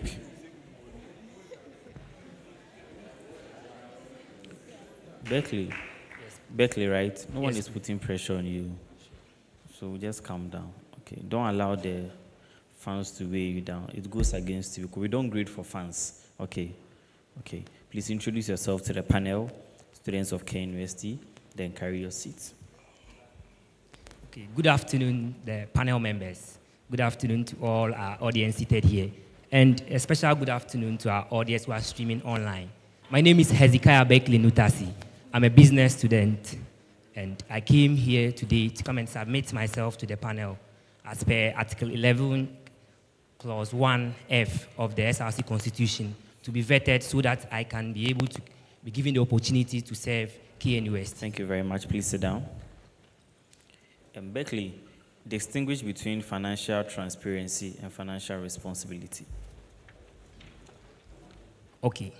So financial transparency has to do with the way and manner financial dealings are carried out so that it is clear for No, that's wrong. Financial responsibility. So for financial responsibility, it has to do with the person managing the resources of people, having it at the back of his mind that he's answerable to the people, and so he should carry himself in the best interest of people. That's correct. How would you sell the SRC to a donor? One thing. When you are selling the SRC to a donor, what would you sell? Just one thing. One thing, not a long sentence, just one thing. I understand the question. I'll be glad. Let's say I'm a donor. You are selling the SRC to me for sponsorship. What would be your best bets? What would you count on the most? Please, I hope I can take some water before. Water? Yes, please. Okay, of course.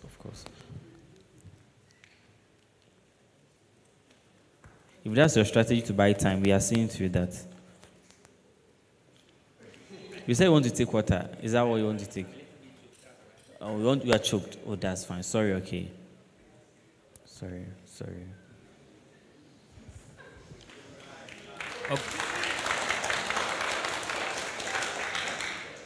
Okay, so I think I'm fine.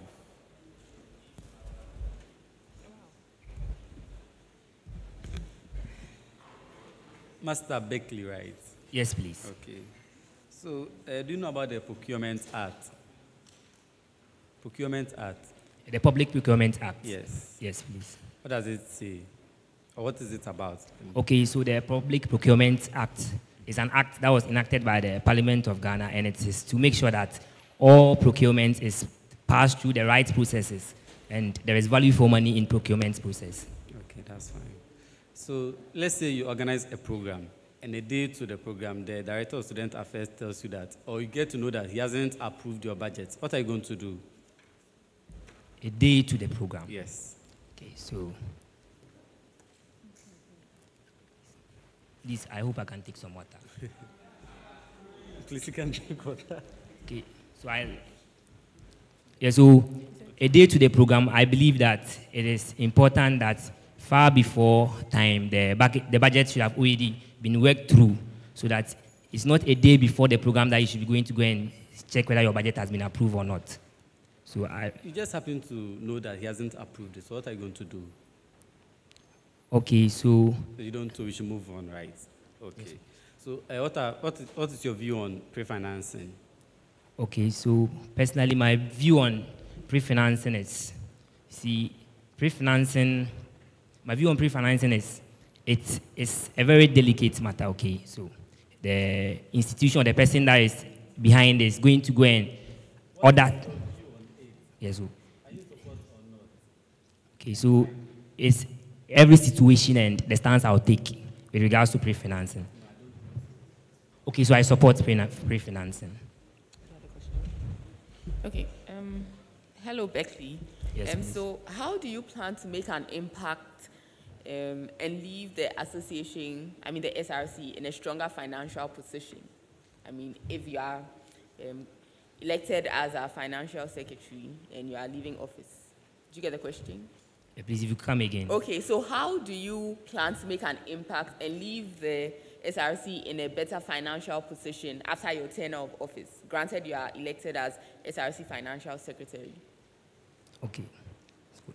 With your permission, I'd like to stand because it's a very important, very, very important question. Yeah, but you have it like 30 seconds. Okay, so personally, I believe that the one thing I would like to do, or one legacy I'll have to be remembered for or leave behind when it has to do with the Office of SRC Financial Secretaries.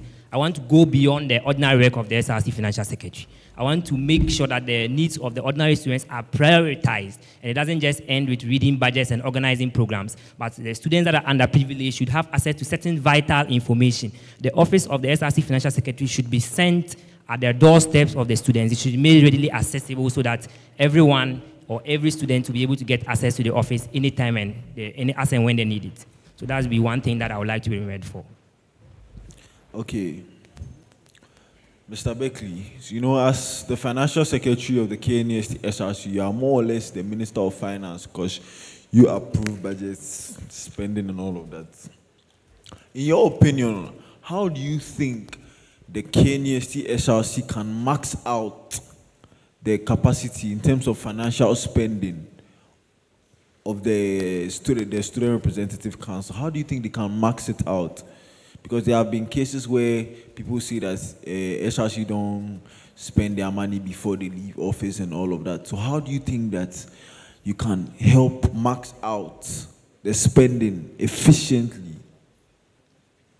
Okay, so I'll be glad if you could come again with the question. I'm not getting. I'm saying that, so there have been reports that normally when administrations are leaving, they don't spend all the money, or there's money left in the coffers of the SRC. So my question to you is, how, as a financial secretary, are you going to max out the spending with regards to the money allocated to the SRC? How are you going to max out the spending efficiently?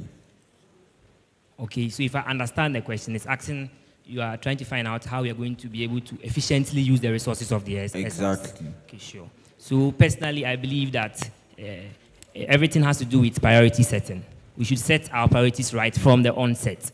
What are the projects that we want to do, and what kind of impact do we want to have on the lives of KNUST students? That's the most important part. So if we are able to align our priorities well, so in the budget it will be captured item. Every item will be captured clearly so that we don't end up using resources or spending on impulse or overspending. So I believe it has to do with setting our priorities right as an SRC. Thank you very much, Ezeka. But what was the rationale behind you coming in with a bag?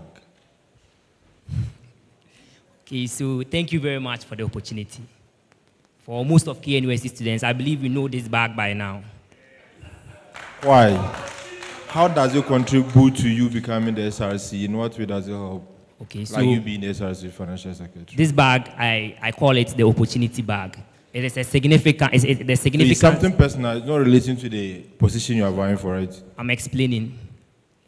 I'm saying it's Does related. It have it's any related. Correlation? Yes, please. Between, like, the correlation with the position you are vying for? Yes, please. Okay, so be brief. Sure. So the bag, which I call the opportunity bag, it is a bag that serves as the significance of the bag is to inspire the students, the many underprivileged students who are looking up to the SRC for a source of hope. So I call it opportunities because anywhere I take this bag, I try to leave behind various opportunities by which students who feel underprivileged or who are underprivileged can benefit from or can help in terms of elevating their self from the state that they are in. I'm still not getting the substance in it, but let's move. Thank you very much. Mention any two deputy finance ministers in Ghana. Any two deputies. Edu Boahin. Where is he in charge of? At the presidency, he's a... Are you sure? Yes, please. Any other? Let's assume you don't know. One last thing. Let's assume the KNUST is going to buy a bottle of water. With the procurement process, how will you advise them to go about it? So the item is bottle of water. So first of all, per the procurement process, you first call out or you release an invitation for bids. So okay, that's it. Thank you.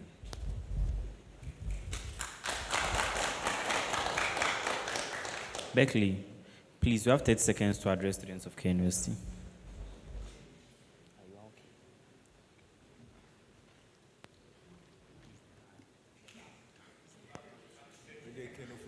My brother, please, we are not joking. Yes, please. Dear KNUST students, and for a couple of months now, we've having various interactions, and it's all been about the vision that I have, which is a shared vision. Come 24th of July, 11 days from today, you have a choice, I have a choice. I believe that we have to make the right choice. Vote Hezekiah Beckley as your next SRC financial secretary. I'm always the guy in the blue shirt, the red tie, and I always will move around with a black bag full of opportunities. Thank you very much. Thank you very much. Beckley, all the best, okay?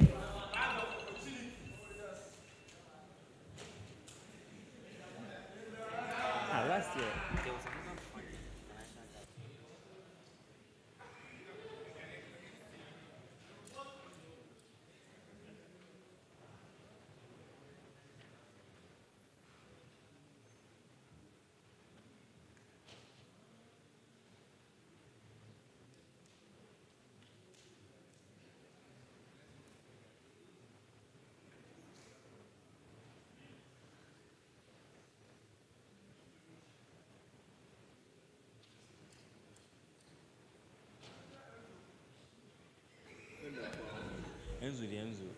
Hello, good afternoon. Please introduce yourself to the panel on students of KNUST. Oh, yes, yes. Good afternoon, panel. Good afternoon. Good afternoon, students watching us and students present here. My name is Joshua Piakubi, a self-motivated young man who believes in transparency and accountability. I am a motivated leader who is poised about leadership with financial discipline and accountability. Thank you.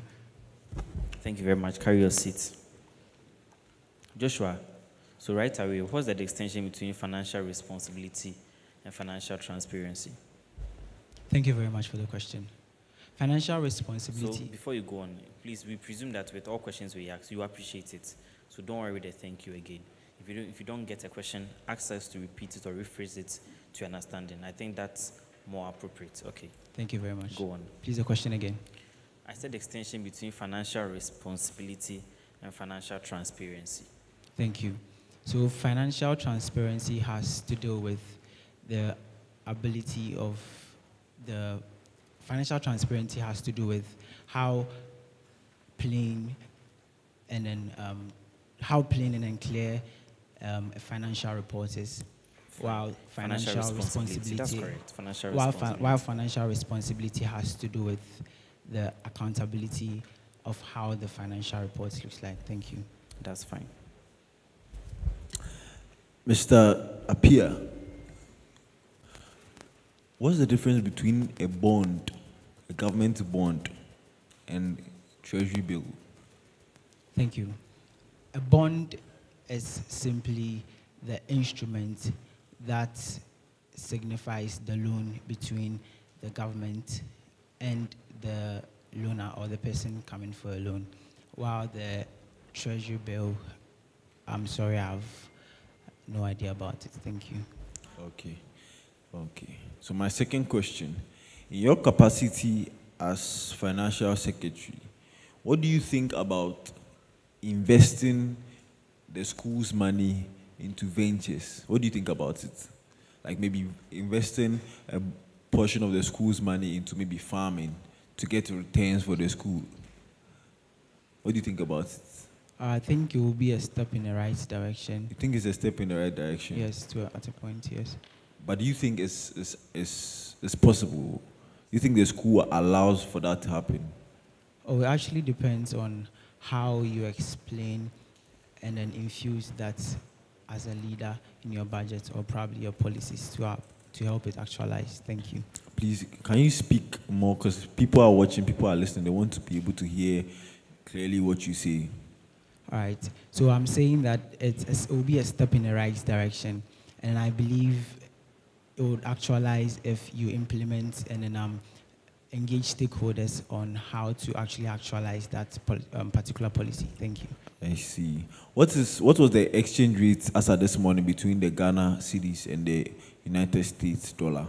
All right. As at this morning, the exchange rates from dollar to cedi was 15 cedis, 38 pesos. Thank you. Okay. Do you have any experience with budgeting and forecasting? And if you do, please explain how you carry about such tasks. Thank you. So I've been a finance committee member for the National Union of Ghana Students, KNUST, where I contributed to the financial planning and then decision making, as well as the planning of the budget. Okay, Thank so you. now how do you carry about the task? Like, what procedures do you follow to execute such tasks? All right. So the procedures taken to draw a budget is to first get the objective or the goals. The second is to consider the availability of resources. The third is to present the budgets before a committee for scrutinizing. The fourth is approval of the budget. Okay. The fifth is disbursement and agreement. Thank you. What policy do you have that you think will set you ahead of your other peers vying for the same position? Most gracious. About some months ago, when we were writing the midterm and then the main exams, I saw people being sacked out of the examination hall because they've not made full payment of their fees. And then this was as a result, as they couldn't meet the policy of the school as per the amount of.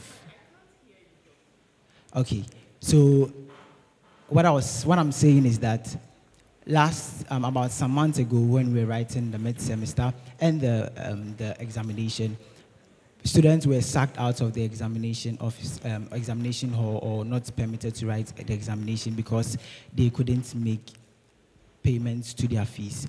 And then as a financial secretary, one of my policies that I intend to actualize is to quicken or make the students' loan trust fund the disbursement very quick so that it wouldn't interfere. Please come again. The disbursement of the student loan trust fund quicker than it should be. Yes, yeah, that's one of my policies that I intend to implement. Thank you. Okay, Mr. Joshua, which midterm exam were you referring to? Because I heard you saying people were being sacked. Yeah. But per my information and what I know, they gave us to end of same. Even the finance officer for College of Science came and told us that they have given us till end of same. If you not make full payment, you'll be sacked. So, which college did you experience that in? Okay, so I experienced that at the Faculty of Social Sciences as well as the Faculty of Art and Build. Thank you. Okay. So, why are you always dressed in blue and this same? Because always when I see you, that's your outfit. Why? Okay, so I am very passionate about my branding, and I've complemented this my blue shirt with this wine tie and then this blue black. So you think we should vote for you because of your brand? No, please. That's not what I'm saying. I'm only explaining why I'm because I want you to relate you to the position you're vying for. That's why I'm asking you why you're always in this. Okay, so as a leader, I believe that your appearance says much about you. Oh, but you can be in a white and black, and so the appearance will be okay. But the blue and is it blue, black, or what? All right, my favorite color is blue, which is the sea blue, and then I believe is the color that. So recently there was a debate at the SRC Parliamentary Council when the Financial Secretary came to read the budget. Sure. The issue was about what type of budgets. Do you know the types of budgets we have? Yes, please. Mention any 3 types of budgets. We have the actual budgets, the percentage budgets. These are the 2 I know for now. So which one will you go for when you are the SRC Financial Secretary? I'll go for the actual budgets. The actual budget. Yes, so last thing, mention any 2 deputy finance ministers in Ghana. All right, thank you very much. So we have Dr. Stephen Amoah, who is the current deputy financial secretary. As a financial secretary, finance minister. Thank you. So we have Dr. Stephen Amoah, and then we also have Dr. Alex Amoah-Beng. Thank you. Okay. Thank you. Hello, Joshua. Yes. Hi, so why should the students' body entrust you with their money? Thank you. So I am a student leader who puts the interest of students first, and I believe in transparency and accountability with financial discipline. Thank you. Okay. Finally, how do you intend to leave the SRC in a better financial position before you met it? Thank you. So a leader who, I believe in leaving a legacy, and as a leader, if you are visionary and then you want to go far, you would want to leave a legacy as a student leader. And I believe that with my policies and aspirations for this office, I would leave legacies for my predecessors to come and then continue. Thank you. Hello. Hi, ma'am. So my question is, if you are elected into office, what is the first thing that you will do? If you are elected into office, what is the first thing, your first thing, critical thing that you will do? Okay, so the first thing I intend to do when elected in office is to organize financial symposiums here in KNUST, because I have seen the financial symposiums here. Please come again. financial symposium here on campus. That'll be the first thing I'll do. And then there's programs that will enlighten and then promote students who are into who are into themselves and then are passionate about how to make money here in KNUST rather than relying on their parents. Thank you. You're welcome. So if I'm not into making money, I won't benefit from the symposium that you'll be organizing. Is that what you mean? No, please. So what do you mean? That is the first thing I intend to do as a financial secretary. And then with my policies that I have, it would actually include everybody and then as much. So that is the first thing I would like to do. Thank you. Master Joshua. Yes, sir. Are you familiar with the Public Procurement Act? Yes, please. What does it say? All right. The Public Procurement Act was introduced in the year 2003 and then was amended in the year 2016. Article, and is in the article, the Constitution is at the Article 914, which actually states that, which actually ensures smooth procurement here in Ghana. That is the Procurement Act. Thank you. Okay, so what's your view on pre-financing? Thank you. So pre-financing, as far as I know, the school frowns very much on pre-financing. Thank you. Okay. So let's say you organize a program, and a day before the program, the Director of Student Affairs, you get to know that he has not approved your budget. What are you going to do about it? So if I'm supposed to organize a program and then disbursement has not yet been made, as a leader, I believe that one of your qualities that you should have is to be pragmatic. And then with these pragmatic measures, I would visit these vendors who actually who would be of need of the program, and then take things on credit, which I'll be given an invoice, whereby after the disbursement, I would go back and then pay, and then I'll get a receipt. Thank you. All right, thank you very much, Joshua. Please, you have 30 seconds to address students of KNUST. You can be on your feet if you wish to. All right, thank you. Good people of KNUST, my name is Joshua Piakubi.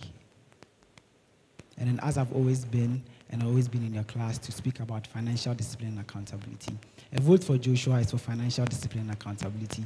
A vote for Joshua is to make every city count. I'm number 3 on the ballot screen. Please remember me on the 24th of July. Thank you.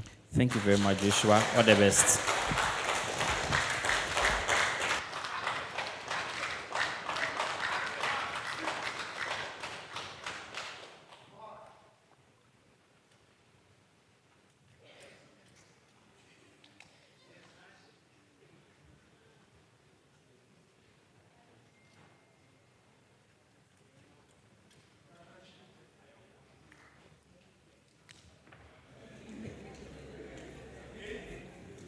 You dare not, right?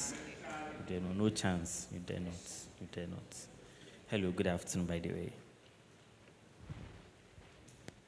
Good afternoon, Mr. Chair.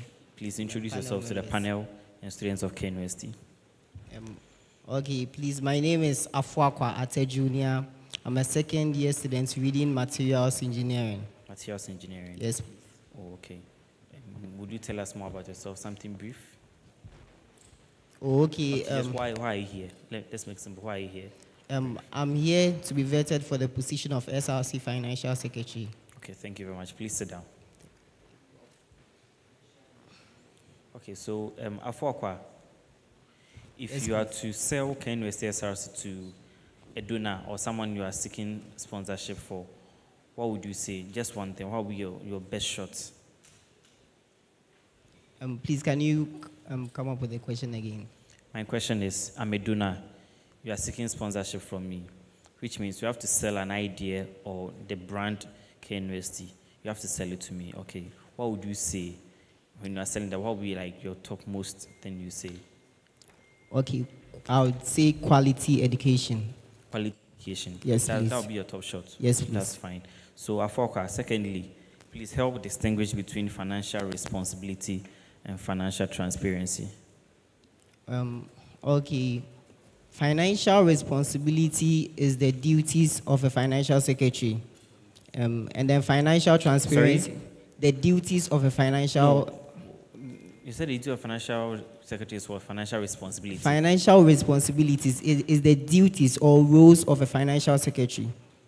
And then financial transparency is also how open a financial secretary is to the people that he or she is managing their funds or money? I think for the second one, you are right, but for the first one, you're not. You are an engineering student. Yes, please. You're an engineering student. So why Yes, this please. particular portfolio? Because eventually, as we always, if the fundamentals are weak, the vetting will expose you. You are not a finance person. And that's why you interpreted financial responsibility literally. But that's actually not the right. I'm not saying anyone who came here had it right. That's not my point.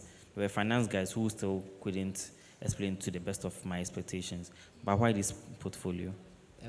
Okay.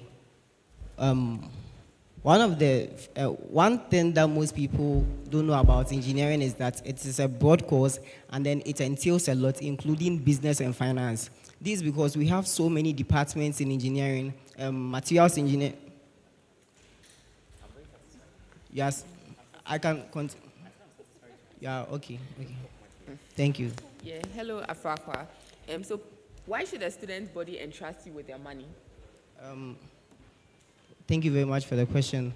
They should entrust me with the money because I have the skills. I'm a good public speaker. I am a good communicator. I am a good team collaborator.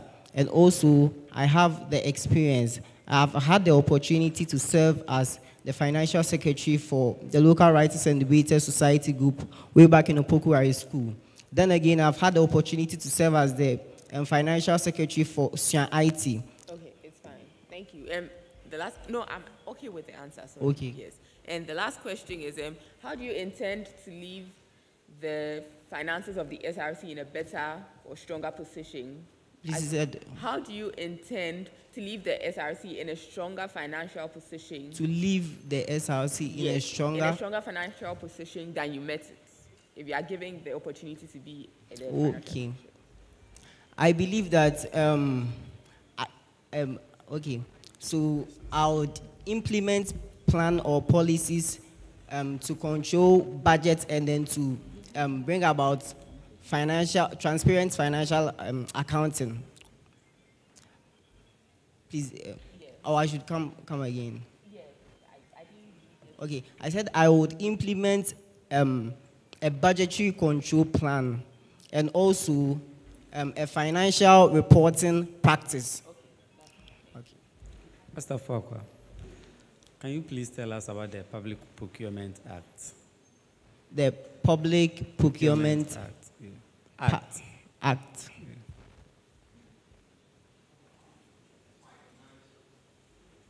You don't know.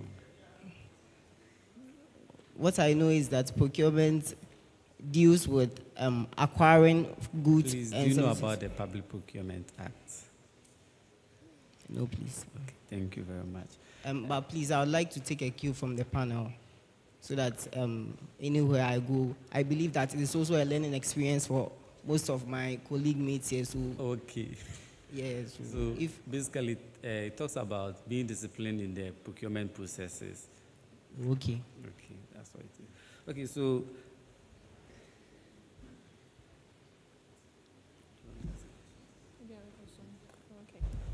Hi, Master Fakwa. So please, what problem can you foresee in the coming year that you really wish to overcome when you are being voted into power? I know there are lots of challenges that you are privy to, but what do you foresee in the coming year? Okay, one thing that I foresee, that I believe that needs to be addressed, has to deal with financial literacy. Since I came to this school, when I came into this school in first year, one of the most difficult things as a student that we all know is figuring out what to eat on a daily basis. By so doing, one has to make sure that what has been given to him or her takes him through the month. But then upon all the stresses that we face, upon all the pressures on us as students, how are we surviving? Because we have so many students on campus who are into entrepreneurship business. They are into wig selling, they are into bag selling, they are into shoe selling. Most of them are into businesses, but then they don't have any, they have little knowledge about the thing that they are into. So I believe that it is a big problem that I foresee and needs to be addressed. All right, thank you. So my next question is, are you aware that 100 Ghana cedis was added to almost every student's fees? Yes, please. Okay, so on the topic of financial literacy, where I am supporting myself, and I'm actually budgeted for the year or the semester, and then it happens that I come back to campus after school has gone into recess, and then I'm being told I can't access my exam result where it has been withheld. And then based on this financial literacy, I've actually planned that I'm going to make payments next year, God willing. So how, do you have any comment? Do you have anything that you'd want to say about it? And then if such should happen, what do you think students should do? First of all, I believe that students waking up to meet the 100 CDs, to meet the 100 CDs in their accounts is quite unfortunate. But then I believe that it is high time we start investing in digitalization and then technology and then online and class platforms. So therefore, if you're a student and you know that the 100 CDs that was built as that we were built with is for online online. Thank you. So, no, we understand what you are saying. It's not like we are trying to cut you off, but we understand what you're saying. Yeah, we understand. So I have 3 questions for you. The first question is, what's the full meaning of NYSE? Yeah. If you don't know, say you don't know, I'll tell you. Know. New York Stock Exchange. Second question, what's the difference between a bond and a treasury bill? A bond and a treasury bill. Oh no, forget about it, please. Let's maintain composure. Please. Okay, so if you don't know, say you don't know. Let's move on. I want to see what What I know is that a bond is an agreement between a bank and then a bank and then maybe their customer, that maybe there's been a transfer of this amount of money. All right, thank you.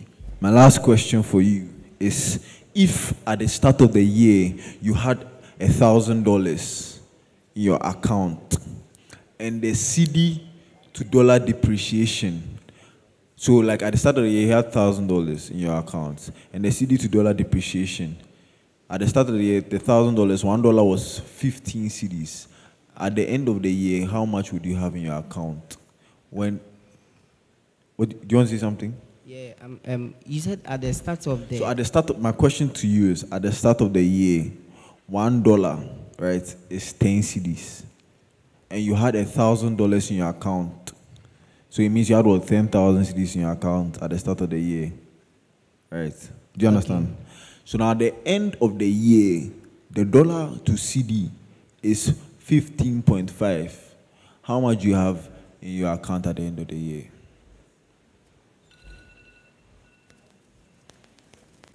If you don't know, say you don't know. Let's move on. We would have about 15,000 Ghana cedis. 15,000 what? It's not just 15,000. 15,500 Ghana cedis. Sure.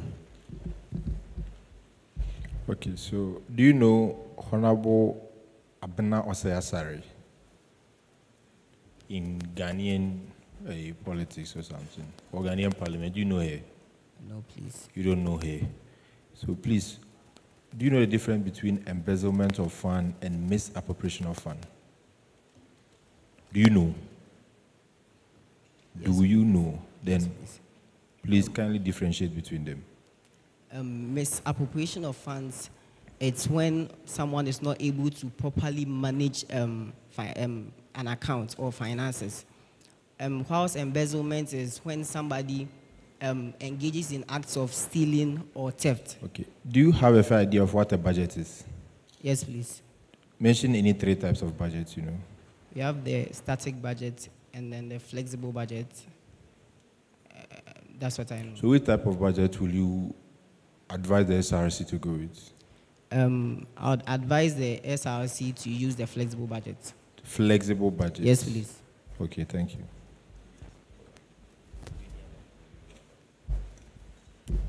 Thank you very much, Afokwa. Please on your feet.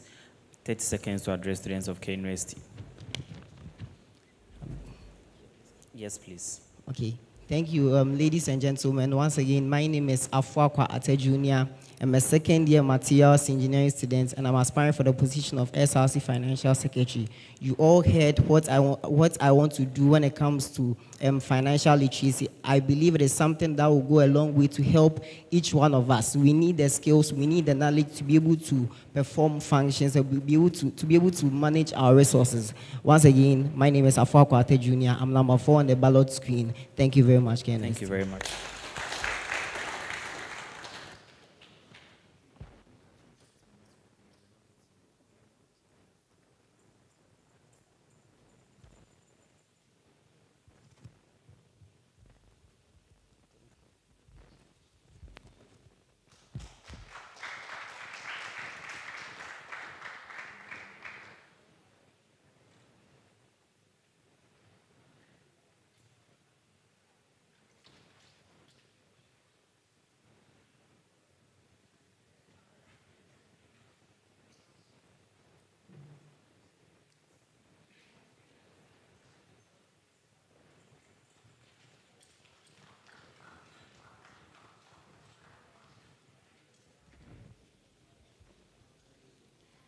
Mr. Chair, panel.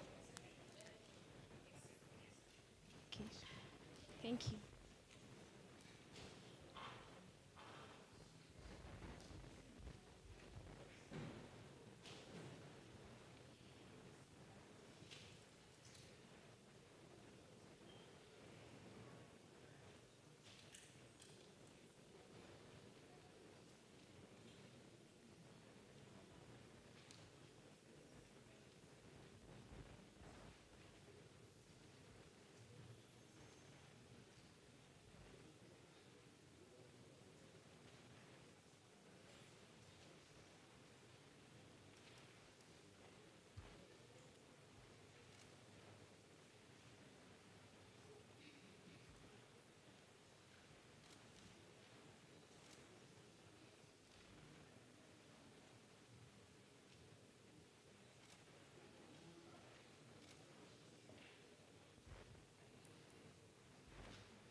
Ruby, on your feet. Good afternoon. Good afternoon. Please, how are you doing? Please, I'm good. Yourself? I'm fine. First of all, I apologize for keeping you waiting. It was for your own good. Okay. Please respectfully introduce yourself to the panel, students of KNUST, then carry your seat. Thank you very much. I'm Ruby Tang. I'm a third-year student of Quantity Surveying and Construction Economics.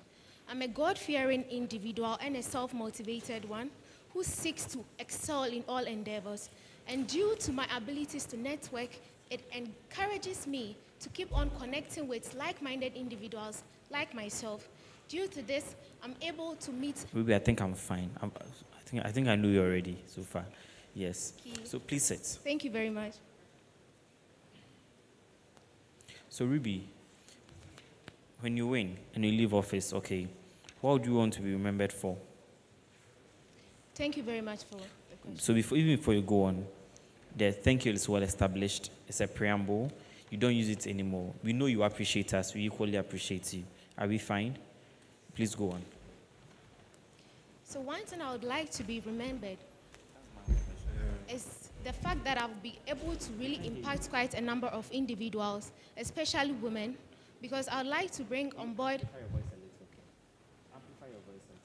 Because I would like to bring on board policies that must be really impactful. So at the end, I believe that when I'm able to achieve all my policies that I want to implement whilst on board, I believe that it's going to really help me. So, Ms. Rui, I think at the start of the semester, or at the end of last semester, there was a debate. I don't know if you saw it on the internet, on Twitter to be specific, about the role of Women's Commissioner and whether it should be changed from the Women's Commissioner to the Gender Commissioner. Did you see that debate? People were saying that why is there an office just for females when they are both females and males? What do you think about that? Do you think that the office of the Women's Commissioner should be changed to office of the Gender Commissioner? If so, then why? Thank you. Personally, I believe that the Gender Commission is a nice initiative because it's going to cater for both gender, that is the male and the female. So it's going to advocate for both gender. And then with the Women's Commissioner, our aim or our objective is to promote the interest of the women of KNUST. But then the framers of the Constitution, as at then, really knew the importance of maintaining the Women's Commissioner's office.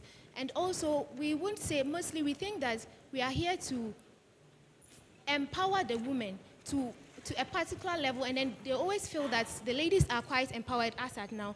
But then personally, we can't say that if you've been educated and then those that you educated, whether in class or anything, when they go, you wouldn't say that you want to stop educating the rest of them. Yeah, we're fine. So I think that...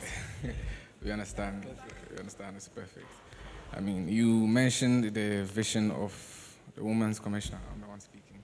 Yes, I wanted to know, if you get elected into office, what initiatives will you prioritize once you get into office? If you can just give me two briefly.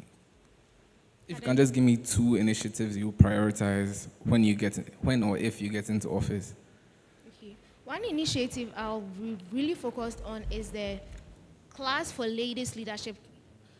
Its aim is to enhance the capacity of female leaders who would want to become a leader, or even who don't really have the ability to become a leader. So sometimes we always feel like always empowering women, but we forget that when they get there, they'll still need to run an administration. After empowering them, they get to that level, and then we don't really get the impact that we are always wanting from them. So because of that, I'd like to bring a class that is going to focus on helping these ladies to really know themselves and to also learn about the administration that they are going to find themselves in. So that is one. And the second is the AI care skills. And so with that, I'll do that in collaboration with ALX. It's a firm that works with the AI Essential class. So with that one too, mostly, I know that this world is really... He's fine. Madam Ruby, since you are advocating for women, kindly mention any 3 female members of parliament in the Ghanaian parliament. any 3 female member of parliament. Okay, thank you very much. Honorable Gloria And if Akufo. possible, their constituencies. Yes. Honorable Gloria Akufo, Minister for Justice. We have Abena Osei Asari, Jessica Otain Mensah,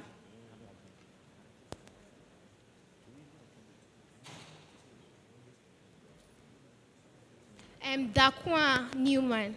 Thank you very much. Okay. Hello, Ruby. Yes. Hello. Do you think the male child is an extinct species? Do you understand the Please, question? can you explain that? Okay, so do you think that we are empowering women to the extent that we are neglecting the male child? So to the detriment of the male child, do you think so? So personally, I think our aim is now always about empowering women, while we forget that the gentleman or the male child also needs to be empowered. So that is why, personally, when I come on board... So you agree? Yes, please. Okay, great. That's all I wanted to know. Secondly, do you think that having the office of the Women's Commissioner as opposed to the Gender Commissioner is contradictory to one of the university's core values of diversity and equal opportunities for all? Sorry, please, Do can you take think that having the office of the Women's Commissioner as opposed to that of a Gender Commissioner is contradictory to the core value of the university, which says equal opportunities for all? Do you understand the question? Do you think that having the office of a Women's Commissioner, like if we had so you see right now we have the office of the Women's Commissioner, do you think that having that as opposed to that of a Gender Commissioner is against or is contradictory to the core value of the university, which states that diversity and equal opportunities for all? Okay, thank you very much. Okay, so personally,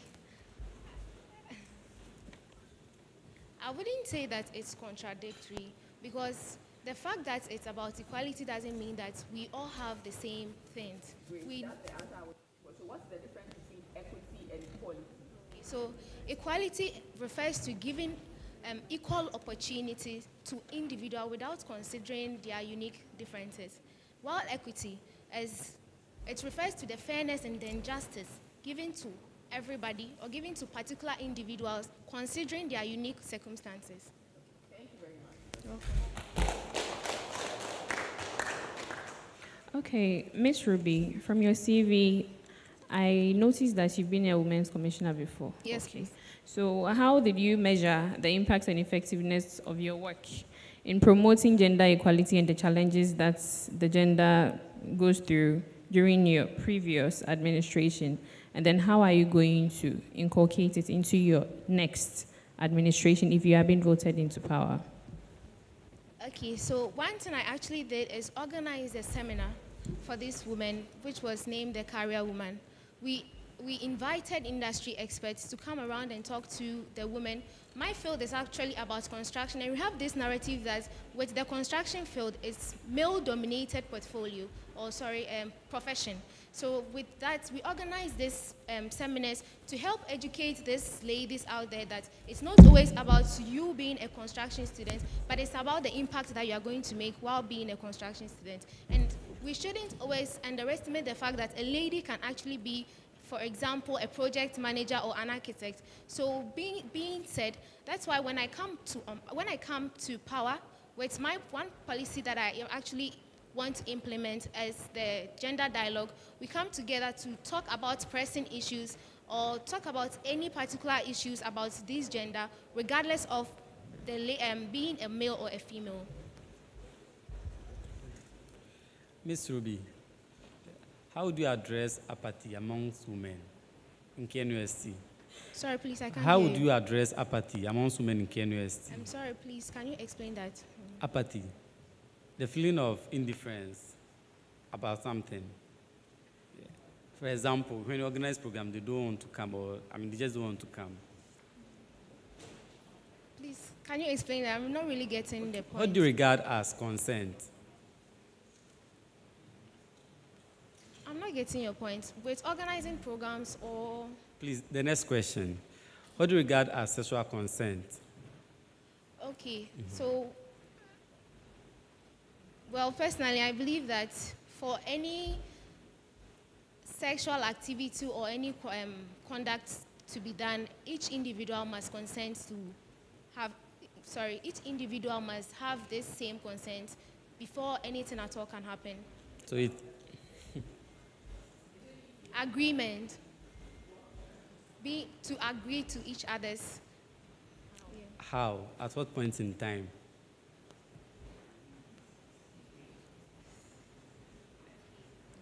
So, excuse me to use this word, if you are...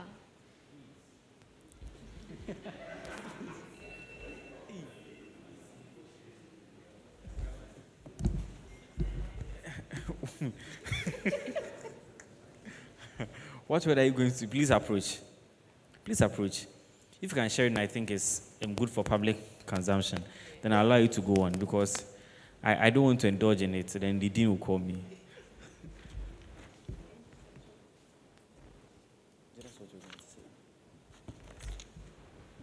Then it's fine.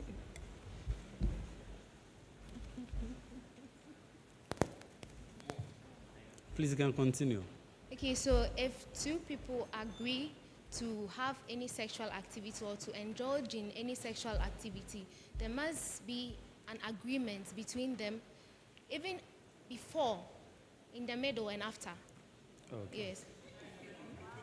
After? Yes. What's there to agree on after?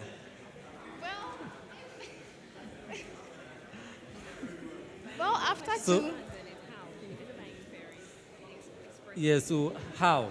The consent, how is it like? Is it by taking or picking cues or what? Is it about picking cues or what? Well, when you are, excuse me to say, you are touching me, and then, and you have to ask me, am I okay with that? Then I have to say yes or no before you know that you should continue with that or not.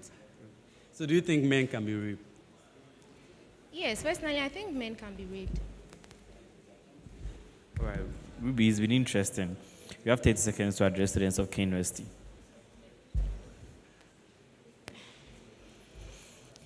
Hello, lovely people of Kenya University. As I said, my name is Ruby Tang. I'm a passionate advocate for women's rights and empowerment, and I volunteer for the current SRC Women's Commissioner. With this experience that I've gained working with her, I believe that I am the ideal candidate for this portfolio. Coming 24 July, I need your vote. I am number 1 on the ballot screen. The name once again is Ruby Tang for SRC Women's Commissioner. Thank you.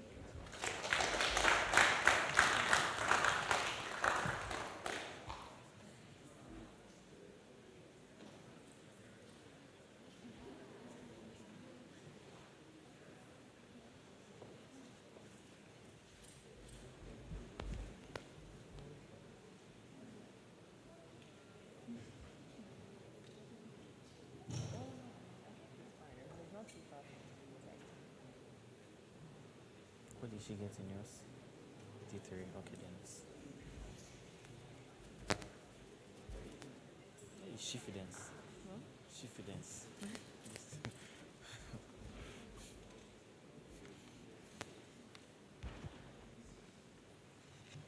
Good afternoon, panel.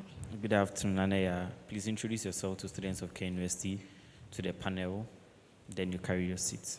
Thank you very much.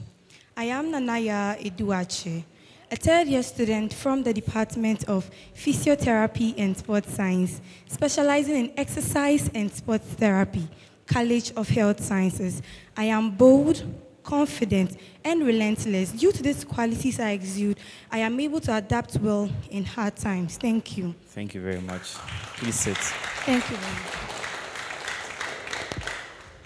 Why this year, you're no more Shifidence. You've changed. Anyways, Nanaya, you agree that being a student that comes with some form of discretion, right? Where students may confide in you with certain information that you may not be allowed to share with other parties. Do you agree?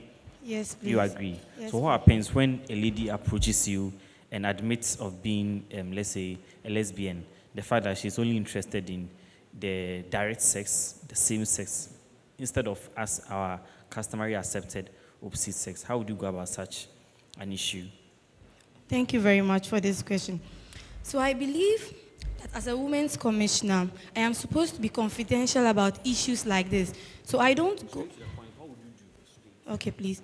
So in direct sense, I will talk to her, advise her on what she's supposed to do or carry on with this. If she's feeling bad about the situation, I'll help her to stop it. But if she feels like she wants to continue to go about it, then I leave her to go about it and tell her the precautions that will come against it. Thank you.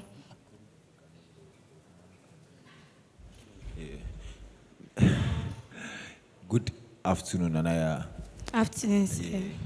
You are, whenever I see you are in high spirits, and that's a good thing. Yesterday, I don't know if I don't think you remember me, but I saw you came to pass by my hostel after your campaign, and I called you, and you didn't even know who it was, and you smiled. I mean, that's a trait admirable by all.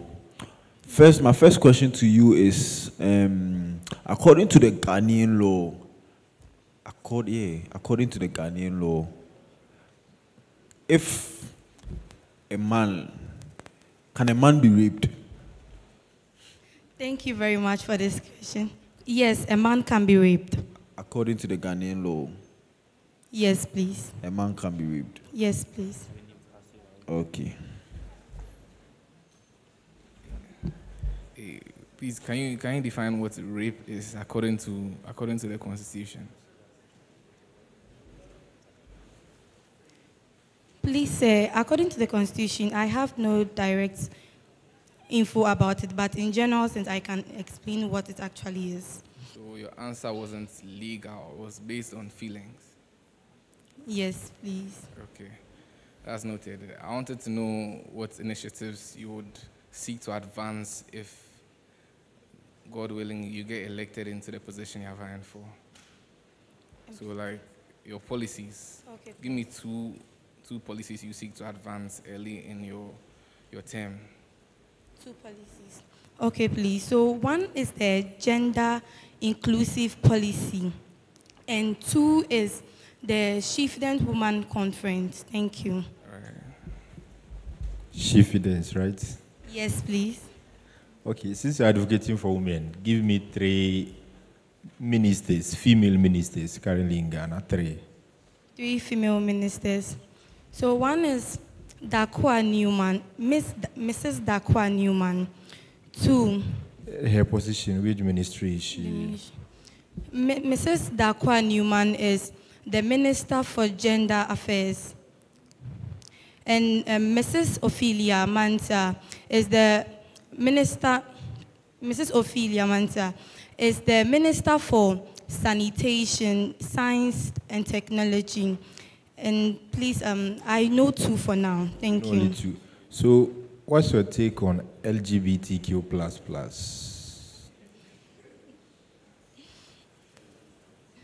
Thank you very much for this question.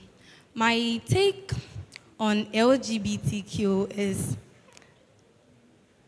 me personally, I am against it. So that's my take on LGBTQ. I'm against LGBTQ. Hello, Nanaya.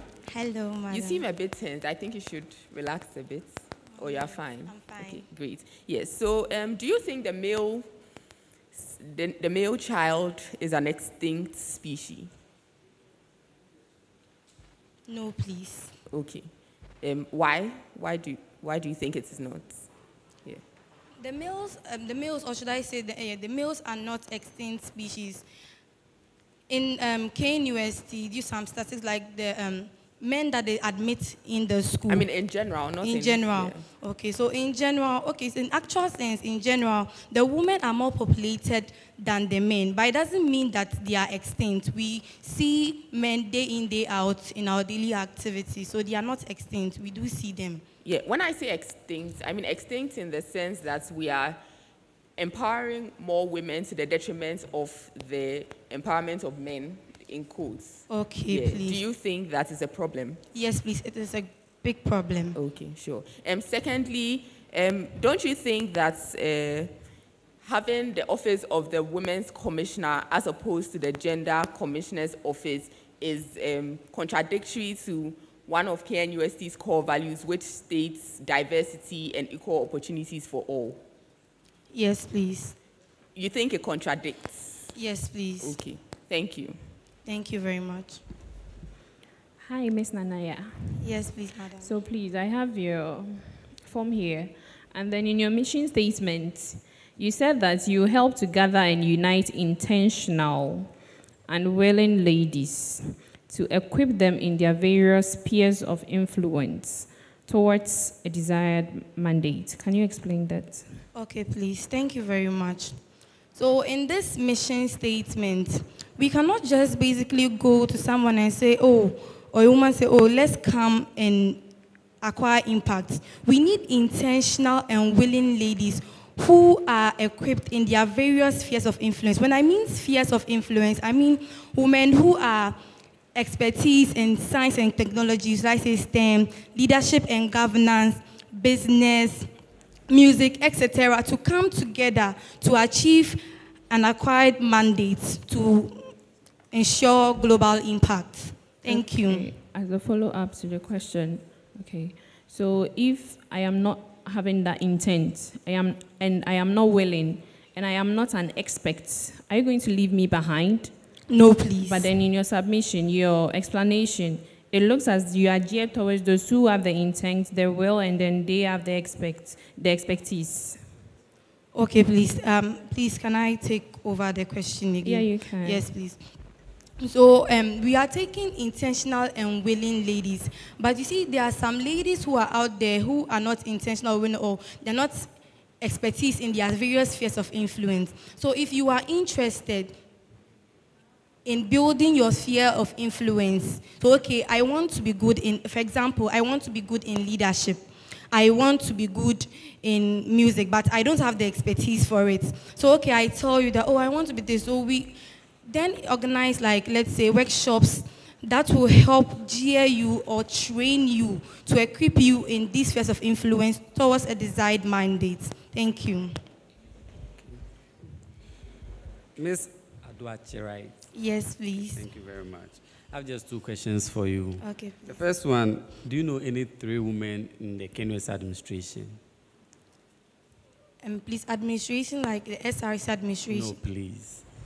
The main administration. No, please, sir. Oh, okay, thank you.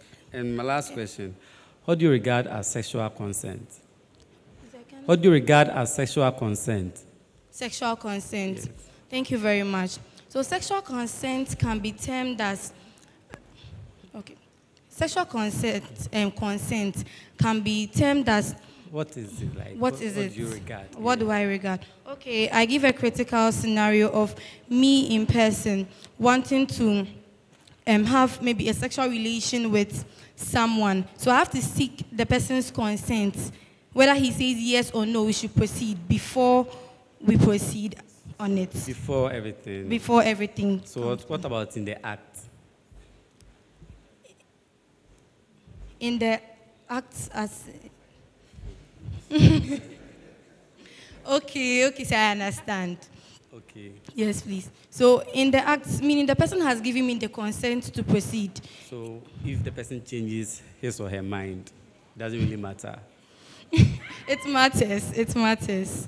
Okay. So if the person says, no, I can't proceed with this, then you stop. So you think men can be raped? Yes, please, men can be raped.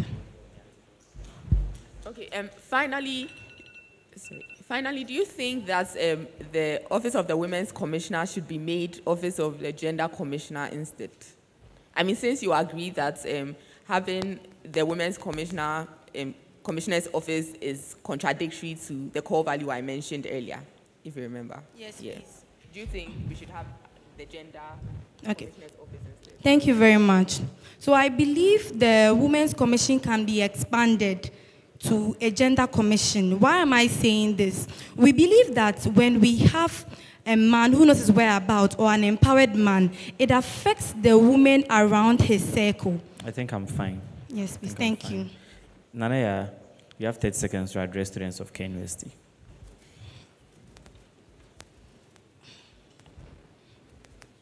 Dear KNUST students, your Shifidence lady is here again.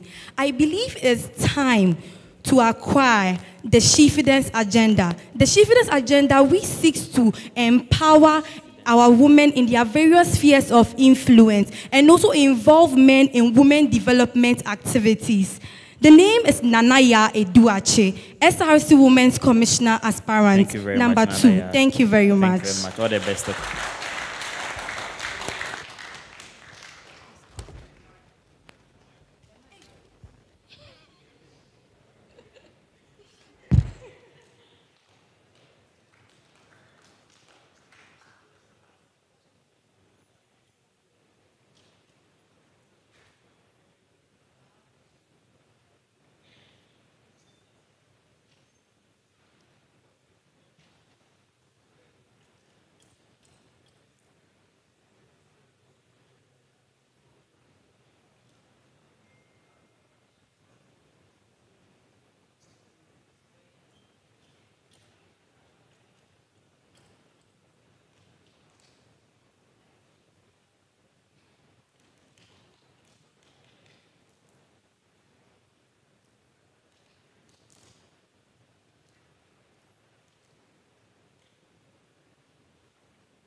Hi, good afternoon. Good afternoon. Please introduce yourself to the panel and students of Kane University. Please, my name is Elsie Agbleze, a second-year nursing student and a highly motivated individual who has the passion to serve. And I'm also a hardworking woman who aspires to be the next SRC Women's Commissioner. All right, thank you. Please sit down. Okay, so Elsie, in Ghana, can a man be raped? Sorry. Yes, please. A man can be raped. Okay, that's fine. It's a matter of fact, so it's yes or no. Okay. Secondly, do you still think the office of the Women's Commissioner is important? If yes, why? If no, why? Yes, please. It's important. Why? Because the office of the SRC Women's Commissioner seeks to advocate for ladies and then solve pressing issues that are particular with ladies. Okay, that's fine. So let's say you've won, you leave office. What would you want to be remembered for? Okay. So I want to be remembered for instilling the sense of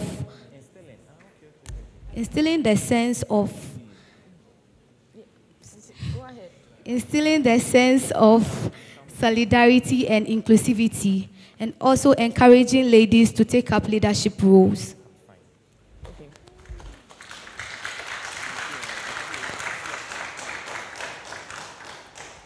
Hello, Elsie.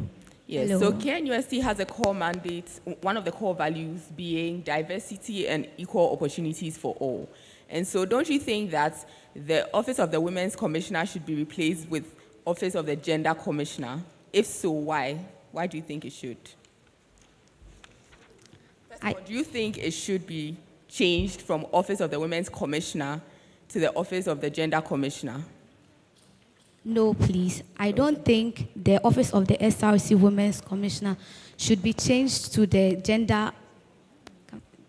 Office of the, Gender Commissioner. Mm-hmm. Office of the Gender Commissioner, because the SRC Women's Commissioner office seeks to address pertinent issues that are related to women. And if it is being changed to Gender Commissioner, that means males and females can go for that portfolio. And if... It's okay. No. I mean, like, I'm satisfied with your answer. But then as part of your submission to his question, you mentioned inclusivity. But don't you think men also have problems which have to be addressed as well? Yes, please. Okay, so why not have a gender commission where you can address both male and female issues? Okay, so if a male is elected as a gender commissioner, yeah. A gender commissioner, some ladies cannot be able to express their challenges because there are some challenges that are particular to ladies. Okay, that's fine. Okay, I understand it. Lastly, do you think the male child is extinct?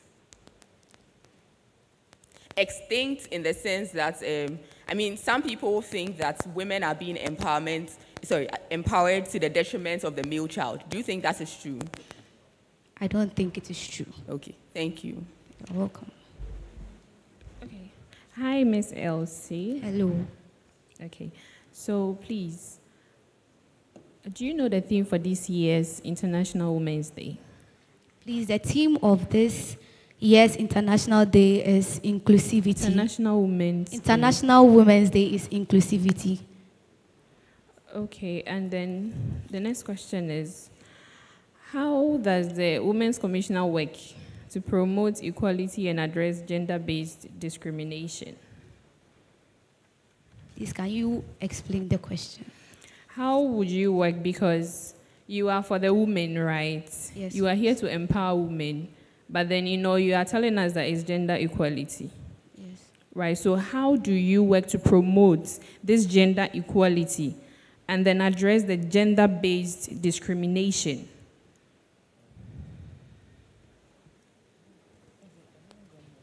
Can you please explain in a different way?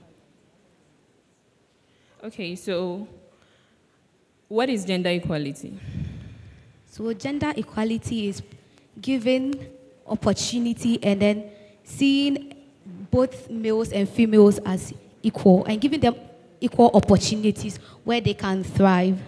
Good. So how do you work to promote this gender equality among males and females on KNUST campus? Please, is it clear now? All right, thank you. Miss Els, you look tense. Do you want water? No, please. You are fine. Yes. This is just a friendly conversation. No one is here to intimidate you. Okay. I think some of us have been there before, so just relax, okay? Okay. Okay, so my first question is, what do you regard as sexual consent? Sexual consent? Yes.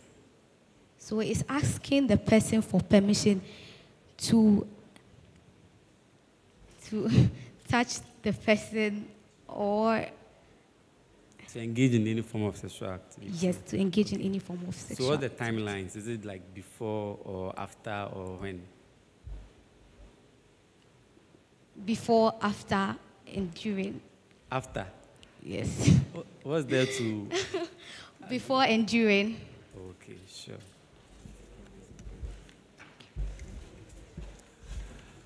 Miss Elsie. Yeah. Just calm down. You know, you are doing pretty well. So I want to ask you one question. Do you think that according to the Constitution of Ghana, a man can be raped? Yes, please. You think a man can be raped? Yes. Okay. I don't think that's what the Constitution says. According to the Constitution of Ghana, a man can't be raped. Secondly, what is the ratio of males to females on the KNUST campus?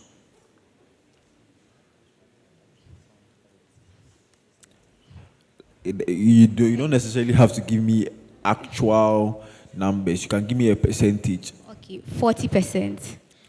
40% of the ladies on KNUST campus and 60 of them are males. So the ratio is 40 to 60. Where did you get this data from?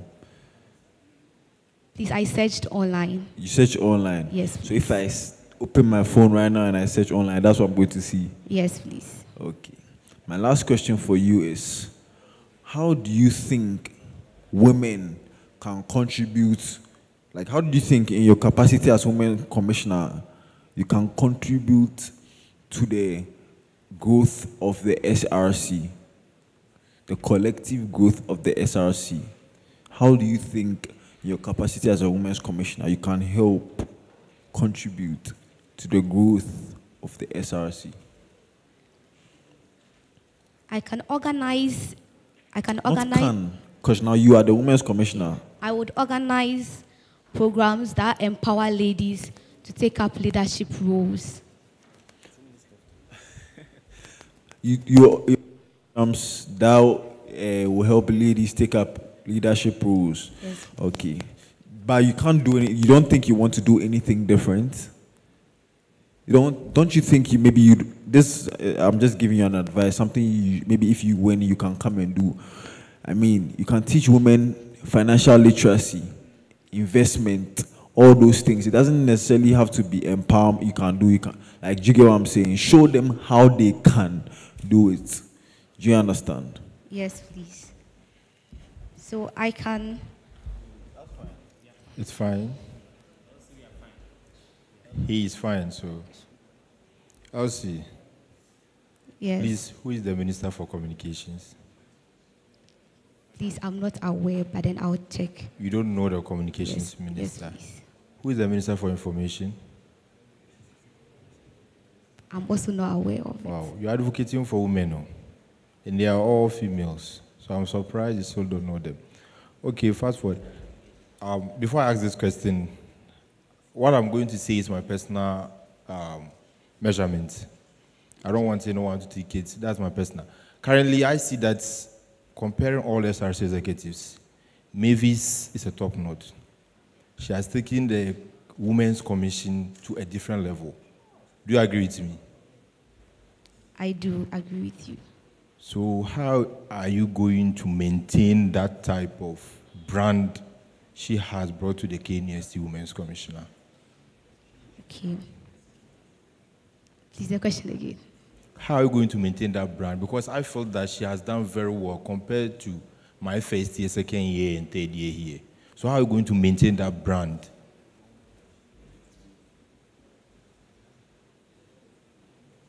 Okay, let's assume you don't know. If you are elected to be the next KNUST SRC Women's Commissioner, there is another position that you assume. Can you tell me? Yes, please, I can tell you. Can you tell me? I will be the local Knust Women's Commissioner. Thank you very much. Thank you. Elsie, please, you have 30 seconds to address students of KNUST.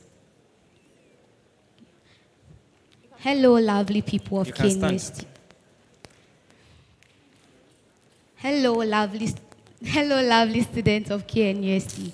My name is Elsie Agbleze. Coming 24th of July, come in your numbers to vote for me. Thank you. Thank you very much. All the best.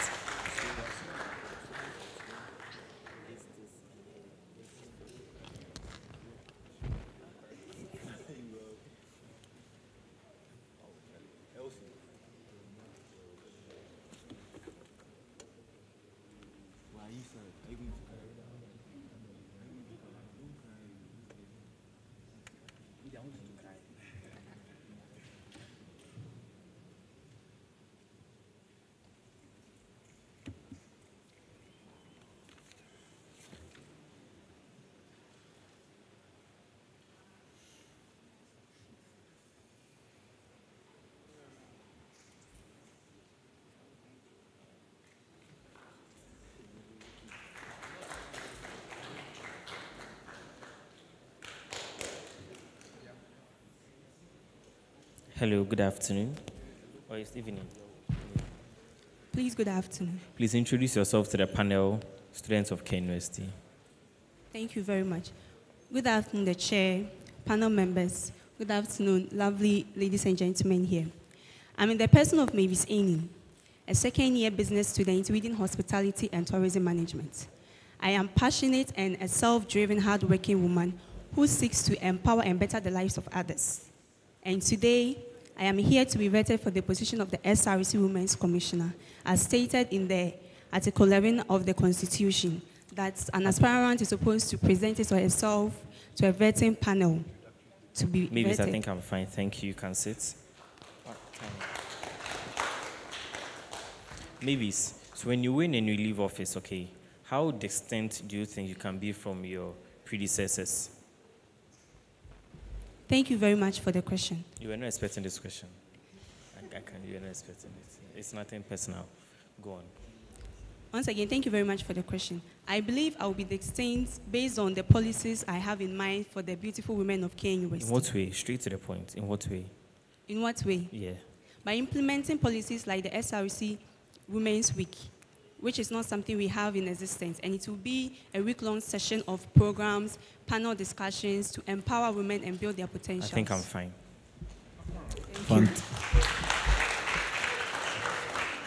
Fantastic, fantastic, fantastic. So, with this Women's Week, what is the SRC budgetary allocation for the office of the Women's Commissioner? Thank you very much for the question. Per what I know and what I read in the Constitution, the SRC Women's Commissioner can fund her programs either through the SRC coffers or the local news coffers. So depending on the amount she will need, she will draft a budget and then submit it to the Budget and Finance Committee to look at it before she submits it to Parliament for the President to sign. Okay, okay. Now my last question for you. According to the Ghanaian Constitution, can a man be raped? Yes, please. A man can be raped? Yes, please. Okay, thank you. Okay, Mavis. Please, do you know the Minister for Communications? Yes, please. Her name? Mrs. Ursula Owusu. And who is the Minister for Information? We don't know. So, who is your role model? Thank you very much for the question. My role model is a broadcast journalist who works at Media Her General. name, just give me a name. Bella Mundi. Why? What factor did you consider before choosing her as your role model? Thank you very much for the question. Bella Mundi is a resilient and hardworking young woman who has carved a name for herself. And right So now, what particular skills or something that she has that you want to be like her that made you? that is her initiative called BU by Bella Mundi, where she harnesses the potential of young women by meeting with them and then granting them internship opportunities. Okay, when you are voted as the Women's Commissioner, you assume another position. What is it? The Women's Commissioner for the local news. Okay, so one last question. The current SRC Women's Commissioner, I personally think she has done well. So do you think you can maintain her brand or even take us far more than what she has done? Yes, please. How? Thank you very much for the question. Just as you said, I also believe that the current Women's Commissioner has done very well.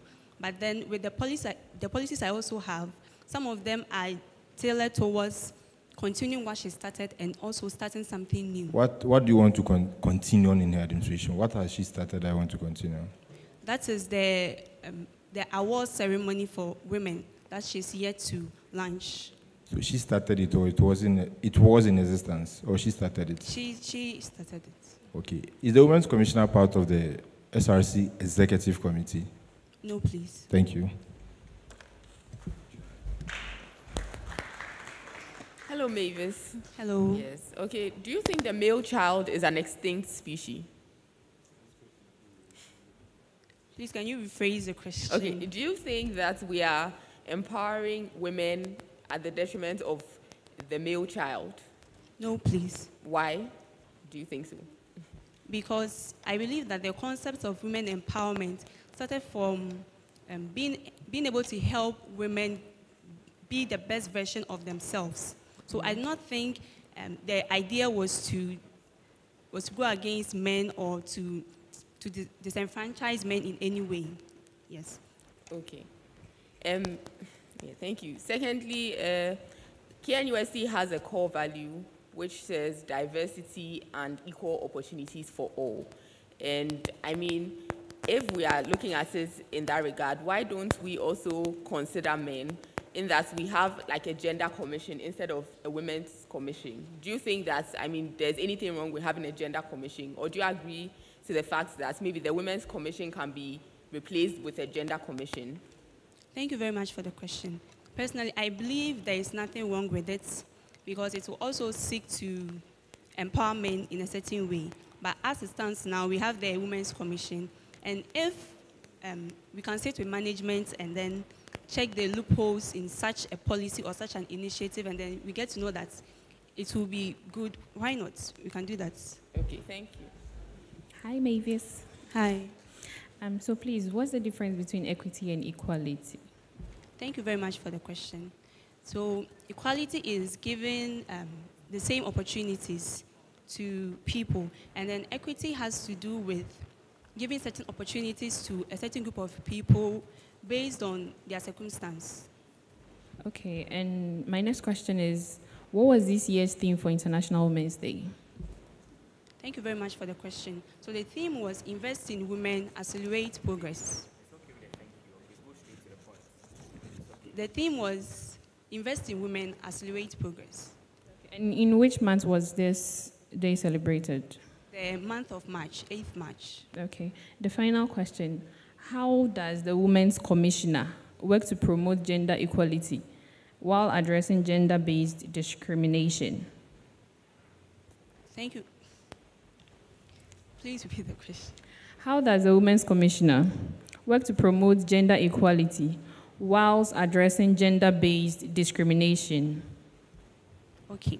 The Women's Commissioner can do this by organizing programs for both males and females. Thank you.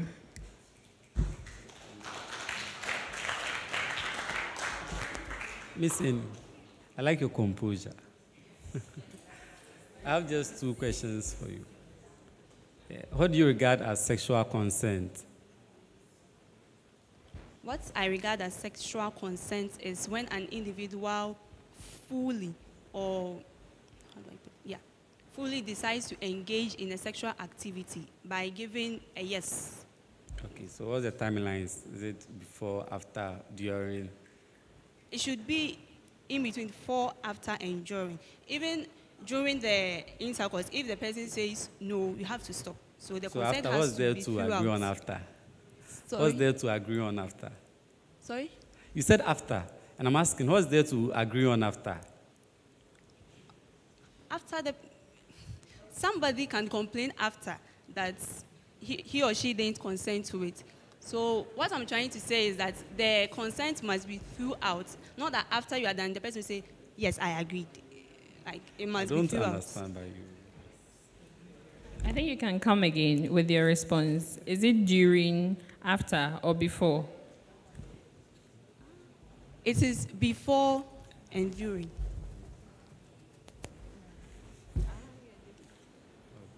said it's before. And during. Okay.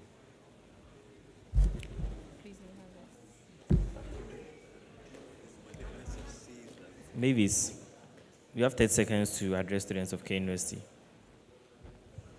Thank you. Good day, lovely people of K University. It is your girl Mavis Enin, an aspirant for the SRC Women's Commissioner position. And I am here today to solicit for your support and your vote coming 24th of July. I am number 4 on the ballot screen. A vote for Mavis is a vote for change, a vote for inclusivity, and a vote for the unleashing of potential. Mavis. Thank you. All the best.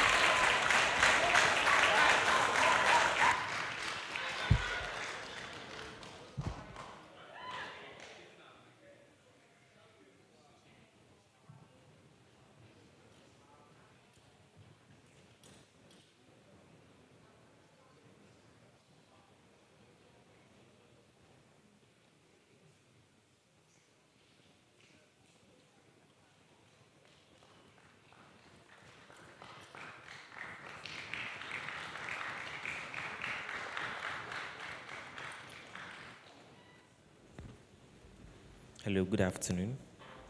Good afternoon. Please introduce yourself to the panel and students of K University. Okay. My name is Miss Sophia Mankwa, a business student from the Human Resource Management Department. Sophia Mankwa, yes, please. A business student from the Human Resource Management Department, and I'm here to be vetted by the panel for the portfolio of the SRC Women's Commissioner. Thank you very much. Please sit down. Sophia, so when you, presuming you win and you resume office, what will be the first thing you would do? I would initiate a policy called the Tech Drive. Tell me about it. The drive. As Tech you share Drive? cars. No, please, it's not about Tech Drive. Tech Drive. Oh, okay, please go It's on. an initiative that would give the women technical skills because now we are in a digital That revolution. women technical skill, because we are Yes, in a please. digital Revolution and revolution. most organizations demand. I think I'm fine. I think I'm fine. Mrs. Sophia, how do you think, in your capacity as the Women's Commissioner, right, you can help in the fourth industrial revolution? But do you know the fourth industrial revolution? Do you know the fourth industrial No, revolution? please. Can you clarify that? Okay, so the fourth industrial revolution is what's currently happening. That's things moving from manual to automated things, things shifting to the tech world, to the AI. How do you think, because right now there's wine. Do you know what wine is? Yeah, I've heard of it, but I don't have enough. It's on campus, College of Engineering, it's women in engineering. Yeah. How do you think in your capacity as Women's Commissioner, because everybody comes to talk about empowerment, or you don't want to focus on tech? That's why I have an initiative called the Tech Drive. Exactly, that's why I asked the question I asked you. So with this initiative, the same Tech Drive, it would help the women have technical skills such as coding, digital marketing, web development, and others. Can I please stop you? Can you please link it to how it can empower women to be a part of the fourth industrial revolution? Yes, please. Okay. These skills would help the women to be able to create apps and softwares and other AIs that would help them solve societal problems. Societal problems. Yes. So you are going to bring people from outside to teach them? Yes, please. Okay. And what's the source of funding for the Women's Commission, for the Office of the Women's Commission? What's the source of funding? Okay, from the SRC and also from the local NUCs. And what is the percentage allocation? Do you know that? Okay, so for the SRC is 36.75 cedis, and for the local NUCs is 8.40. All right. So I want to ask you, how many campuses does KNUST have?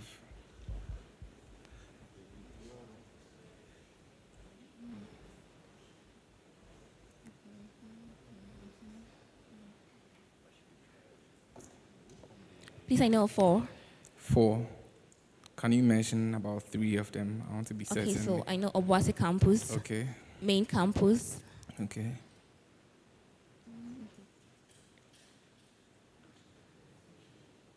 Okay, that's no problem. So there's Confanoche as well as the Adenta campus. I wanted to know how you intend to extend your influences to these other campuses, because you're talking about organizing programs. How do you intend to let your reach spread wide and touch all the arms of KNUST?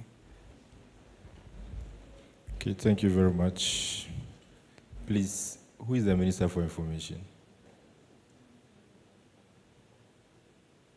You don't know, right? Thank you. If you're not part of this UCOM race, which of the candidates will you support?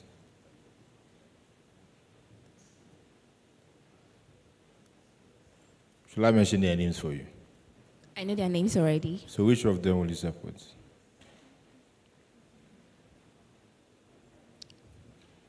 I'm part 2. I've not thought of supporting anyone yet.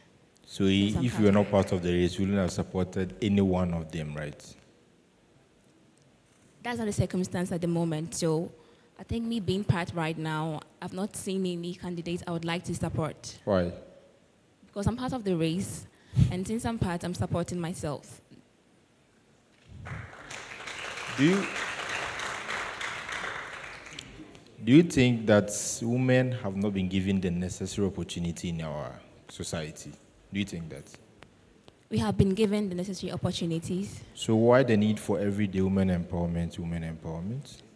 Because we have not reached a maximum yet. That's why we still need the women empowerment. Don't you think that there are some specific areas that women are not ready and willing to go in? It's not a matter of empowering them, but they themselves, because right now, I know of some kind of notion that we should increase the number of female parliamentarians.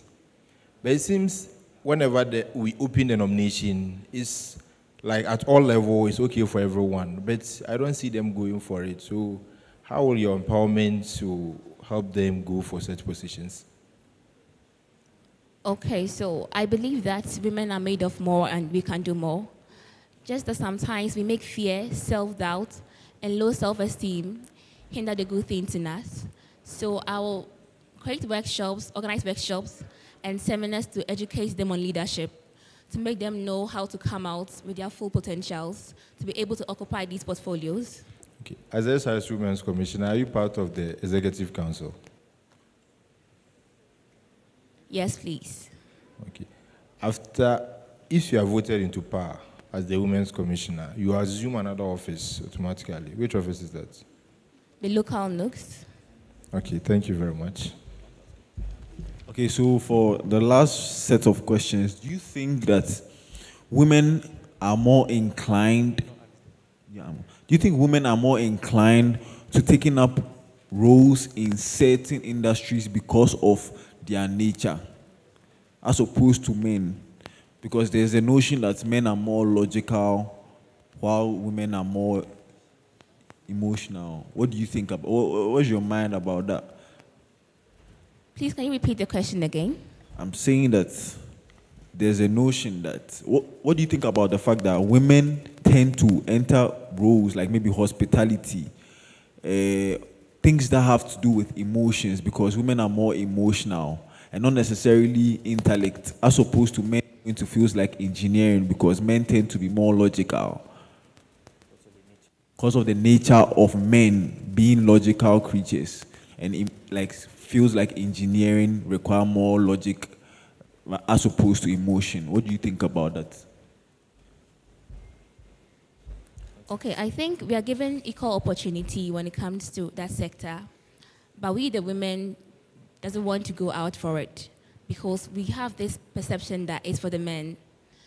Yes, can I? Yeah. So if, with what you just said, so why the need for women empowerment if you have just said that some women... Is a perception. Have a perception.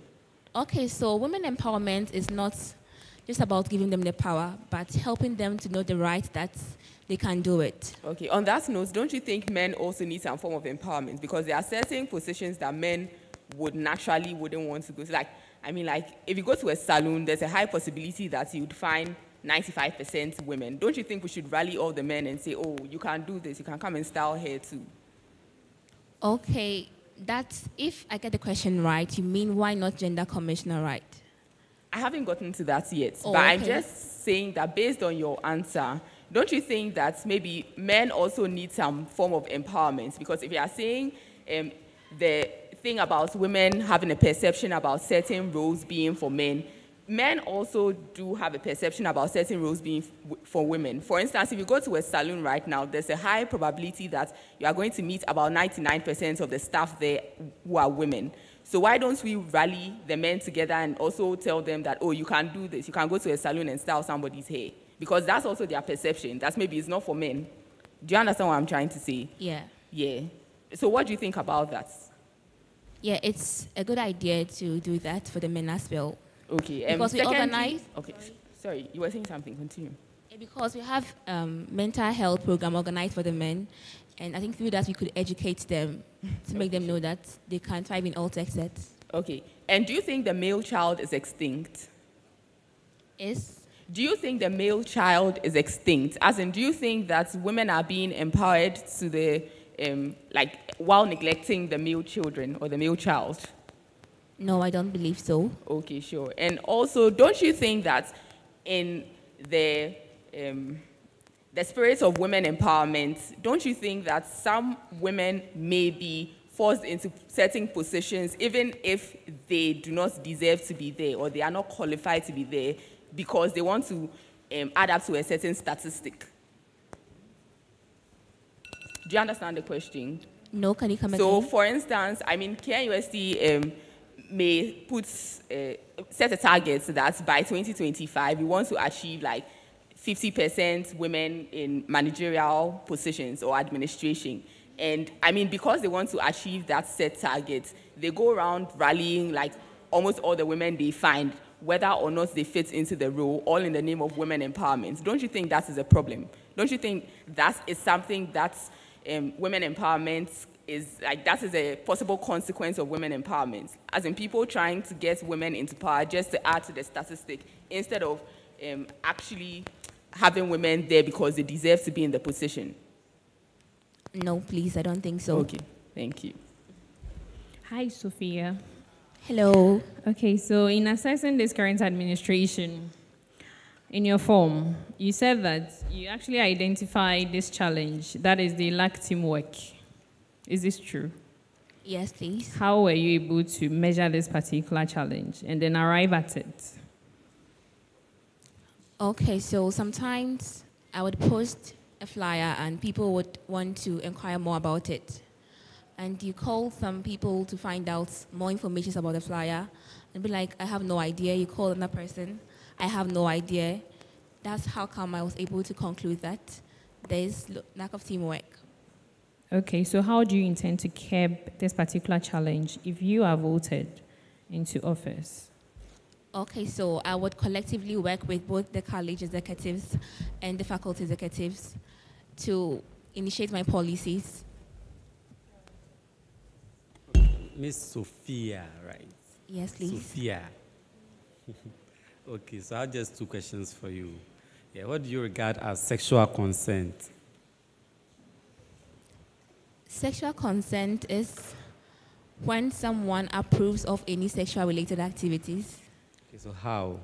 Like, how? Is it before, during, or after? That's before. Before? Yes, please. So just before. So in the course of whatever, if the person decides to change his or her mind, it's still consent. Yeah, okay, so let me please say it again. So sexual consent talks about when someone affirms or denies any sexual related activities before or through the process or after it. No. That's not it. I mean, the previous answer you gave was the right one. I don't know what you're talking about now. When you affirm or Yes. you affirm that, So my yes, interest I in- want this thing. I want to know if it's before, during, or after.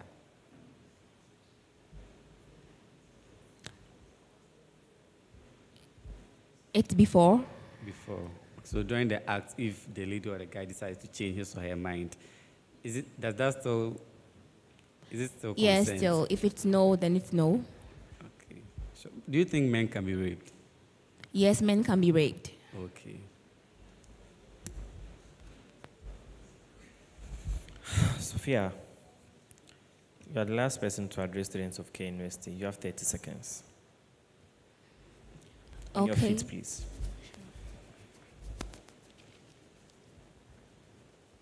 Okay, so people of KNUST, my name is Miss Sophia Mankwa. I'm a business student from the HR department, and I deem it a great honor to be your next SRC Women's Commissioner. Please support me. I'm number 5 on the ballot screen, and I plead to serve you and render selfless service to you, and I promise to initiate all my policies that I've stated. Thank you so much. Have a nice day. Thank you very much, Sophia. All the best.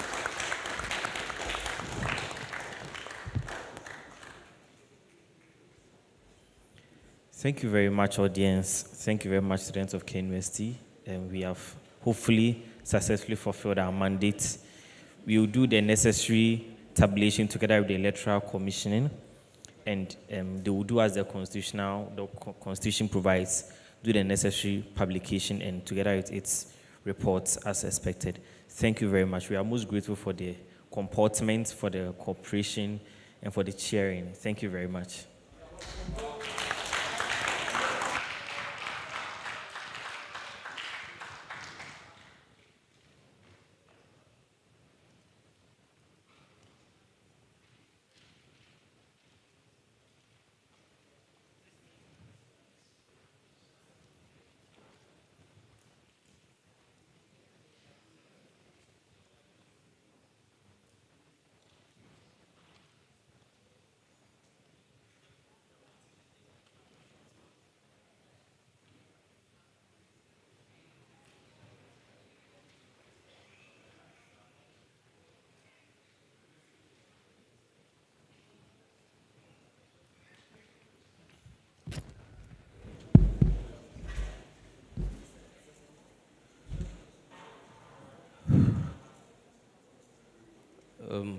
Good evening to everyone here.